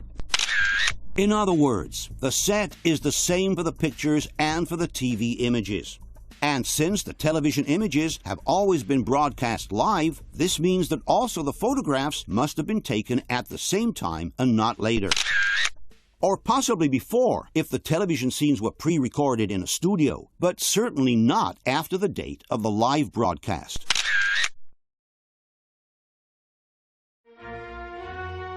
At this point, we are left with only one consideration to make. If it's true, like all this evidence seems to suggest, that someone at NASA decided to fake the lunar landings, they would have certainly needed to convince the astronauts to play their role all the way through to the end. It could not have been possible to fake the lunar landings without their full cooperation. And astronauts are some exceptional people, courageous and motivated by a deep sense of pride, which comes from constantly putting their lives at risk in order to advance the progress of science. It must have not been easy for them to participate in such a fraud just to satisfy the need of the United States to affirm their leadership in front of the entire world. Let's then take a closer look at the story of the three most famous astronauts of all: Armstrong, Aldrin, and Collins, the historical crew of Apollo 11. On July 24, 1969, astronauts Neil Armstrong, Buzz Aldrin, and Michael Collins triumphantly returned from the most important mission ever accomplished in human history. They have just been on the moon. They are the first human beings to have ever visited another celestial body and to have safely returned from it. On the recovery ship, they are welcomed by President Nixon in person. After a brief exchange in front of the cameras, Armstrong, Aldrin, and Collins are placed in quarantine for a few weeks of isolation. Then, on September 16, they appear for a press conference in front of the global members of the press, who welcome them with a standing ovation.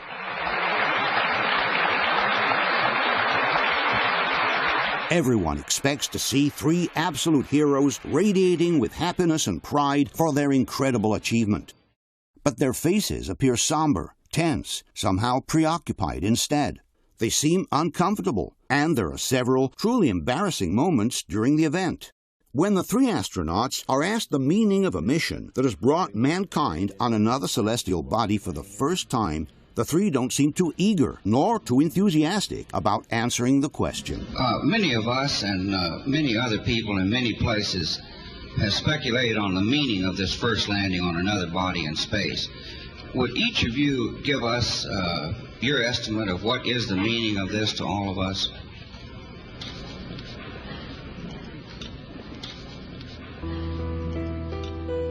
And when Armstrong describes their achievement as the beginning of a new era, he seems more like a person forced to read from a script than someone actually convinced of his own words. The entire program, it's a beginning of a new age.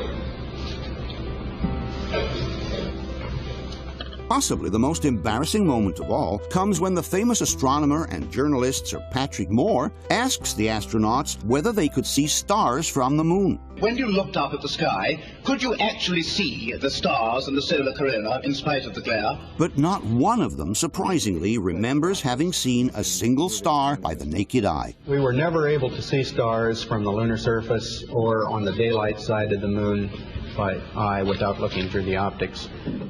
Even Collins, who was left orbiting the moon while the other two descended on the surface, does not remember seeing a single star. I don't remember seeing any. This is a truly disconcerting fact, given that their colleagues from the Gemini missions, who flew in space a few years before them, recall the long hours spent looking at the stars. We'd spend several hours just with our faces pressed up against the window at night with all the lights turned down low, and watching the stars. Also, the astronauts from the shuttle missions, like, for example, James Riley, recall seeing literally millions of stars in outer space. What are the stars like in space? Like, are they just brighter than on Earth, or how would you describe it? They're brighter, but they're different. And a lot of things different about them. One, you don't have the atmospheric distortion, so they don't twinkle right. So you see lots of points, and you see lots of points, and that literally millions of them. One wonders where the Apollo 11 astronauts have truly been in the crucial 8 days of their mission, given that they don't remember seeing a single star by naked eye. Another surprising fact is that, instead of pursuing a successful career within NASA after their triumphant mission, the three astronauts suddenly decided to leave the space agency. A little over a year after their mission, with the Apollo program still in full swing, all 3 astronauts resign from NASA. Armstrong literally disappears from the scene, moves to the country, decides not to give any more interviews, and shuns the public eye. And when NASA celebrates the completion of the Apollo program, which has carried 12 men to the moon in the course of 3 years, the most important of all, Neil Armstrong refuses to take part in the ceremony. Buzz Aldrin also falls into a deep state of depression, which leads him towards the abuse of drugs and alcohol. I thrived on addictive substances, alcoholism, and clearly that began to predominate in my unstructured life. In 1973, he appears in a photo in Paris Match, definitely changed in his physical aspect. To the French magazine, Aldrin declares, "They think of us as heroes, but the moon has destroyed us." In a 1994 interview, Aldrin is asked to give some advice to the young people who want to become astronauts in the future. But instead of encouraging them and inspiring them with enthusiasm, he warns them against possible disappointments. Space and its frontiers certainly are new and challenging, and because they're new and challenging, they're also uncertain, and I think anyone aspiring that as a career field has to be equipped with a lot of patience and the ability to cope with things not turning out exactly the way they may perceive that they would ahead of time. Why would a man who has just accomplished the most important mission in the history of mankind warn young people against the risk of disappointments and failures? Ladies and gentlemen, Neil Armstrong. Armstrong sometimes reappears in public, but it's definitely not to sing a praise for NASA. In a ceremony hosted by Bill Clinton in 1994, Armstrong makes an ambiguous and mysterious statement. While talking to a group of students, he mentions some of truth's protective layers that young people should try to remove in order to go on. We leave you much that is undone. There are great ideas undiscovered, breakthroughs available to those who can remove one of truth's protective layers. Later on, Armstrong stuns reporters again when he refuses to take part in the celebrations of the 40th anniversary of the Apollo mission. In 2004, filmmaker Bart Sibrel produces a documentary called Astronauts Gone Wild, in which he interviews the astronauts from the Apollo missions and asks them to swear on the Bible that they really have been on the moon. We must keep in mind that in the United States, a sworn testimony filmed on camera can be used in a court against the person who has made that testimony. And in the United States, perjury is a crime that can even end you up in jail. We don't know if this is the actual reason, but it's interesting to notice that once Neil Armstrong realizes he is being filmed by Sibrel's camera, he refuses to swear on the Bible. I wanted to give you the opportunity to swear on the Bible that you walked on the moon. Will you put your left hand on the Bible and swear to God that you walked on the moon? Gentlemen. Mr. Sibrel. Yes? If you really walked on the moon, why would you not do that? So why don't you just put the... Even after Sibrel offers him $5,000 in cash to be given to charity, Armstrong still refuses to swear. You have $5,000 cash. You can give it to charity if you swear on the Bible that you walked on the moon. Please I have a tape. It'd be fine. Why don't you swear to... Why not? Why won't you do it? Buzz Aldrin also refuses to swear. Why don't you swear on the Bible that you walked on the moon? Why don't you swear on the Bible that you walked on the moon? Why don't you swear on the Bible that you walked on the moon? Sibrel keeps insisting and even insults Aldrin until the former astronaut hits him with a punch. But at the end of the day, just like Armstrong did, Aldrin also refused to swear. Michael Collins, too, the third Apollo astronaut, refuses to swear and actually runs from Sibrel as if he had seen the devil. Well, asking you to swear on the Bible that you orbited the moon. Would you please go away? Well, if you really orbited the moon, why won't you swear in the Bible that you did so? I just don't understand why if you orbited the moon, you wouldn't have a problem about swearing to the Bible on it. Sibrel certainly doesn't have a pleasant approach, but if someone has really been on the moon, why not swear anyway? All you would have needed to do to get rid of the nuisance would have been to stretch your hand out and swear on the Bible. On top, Armstrong could have given $5,000 in charity by simply performing that act. But none of the 3 astronauts wanted to do it. Why? Okay, Gus, that's enough. Take it away.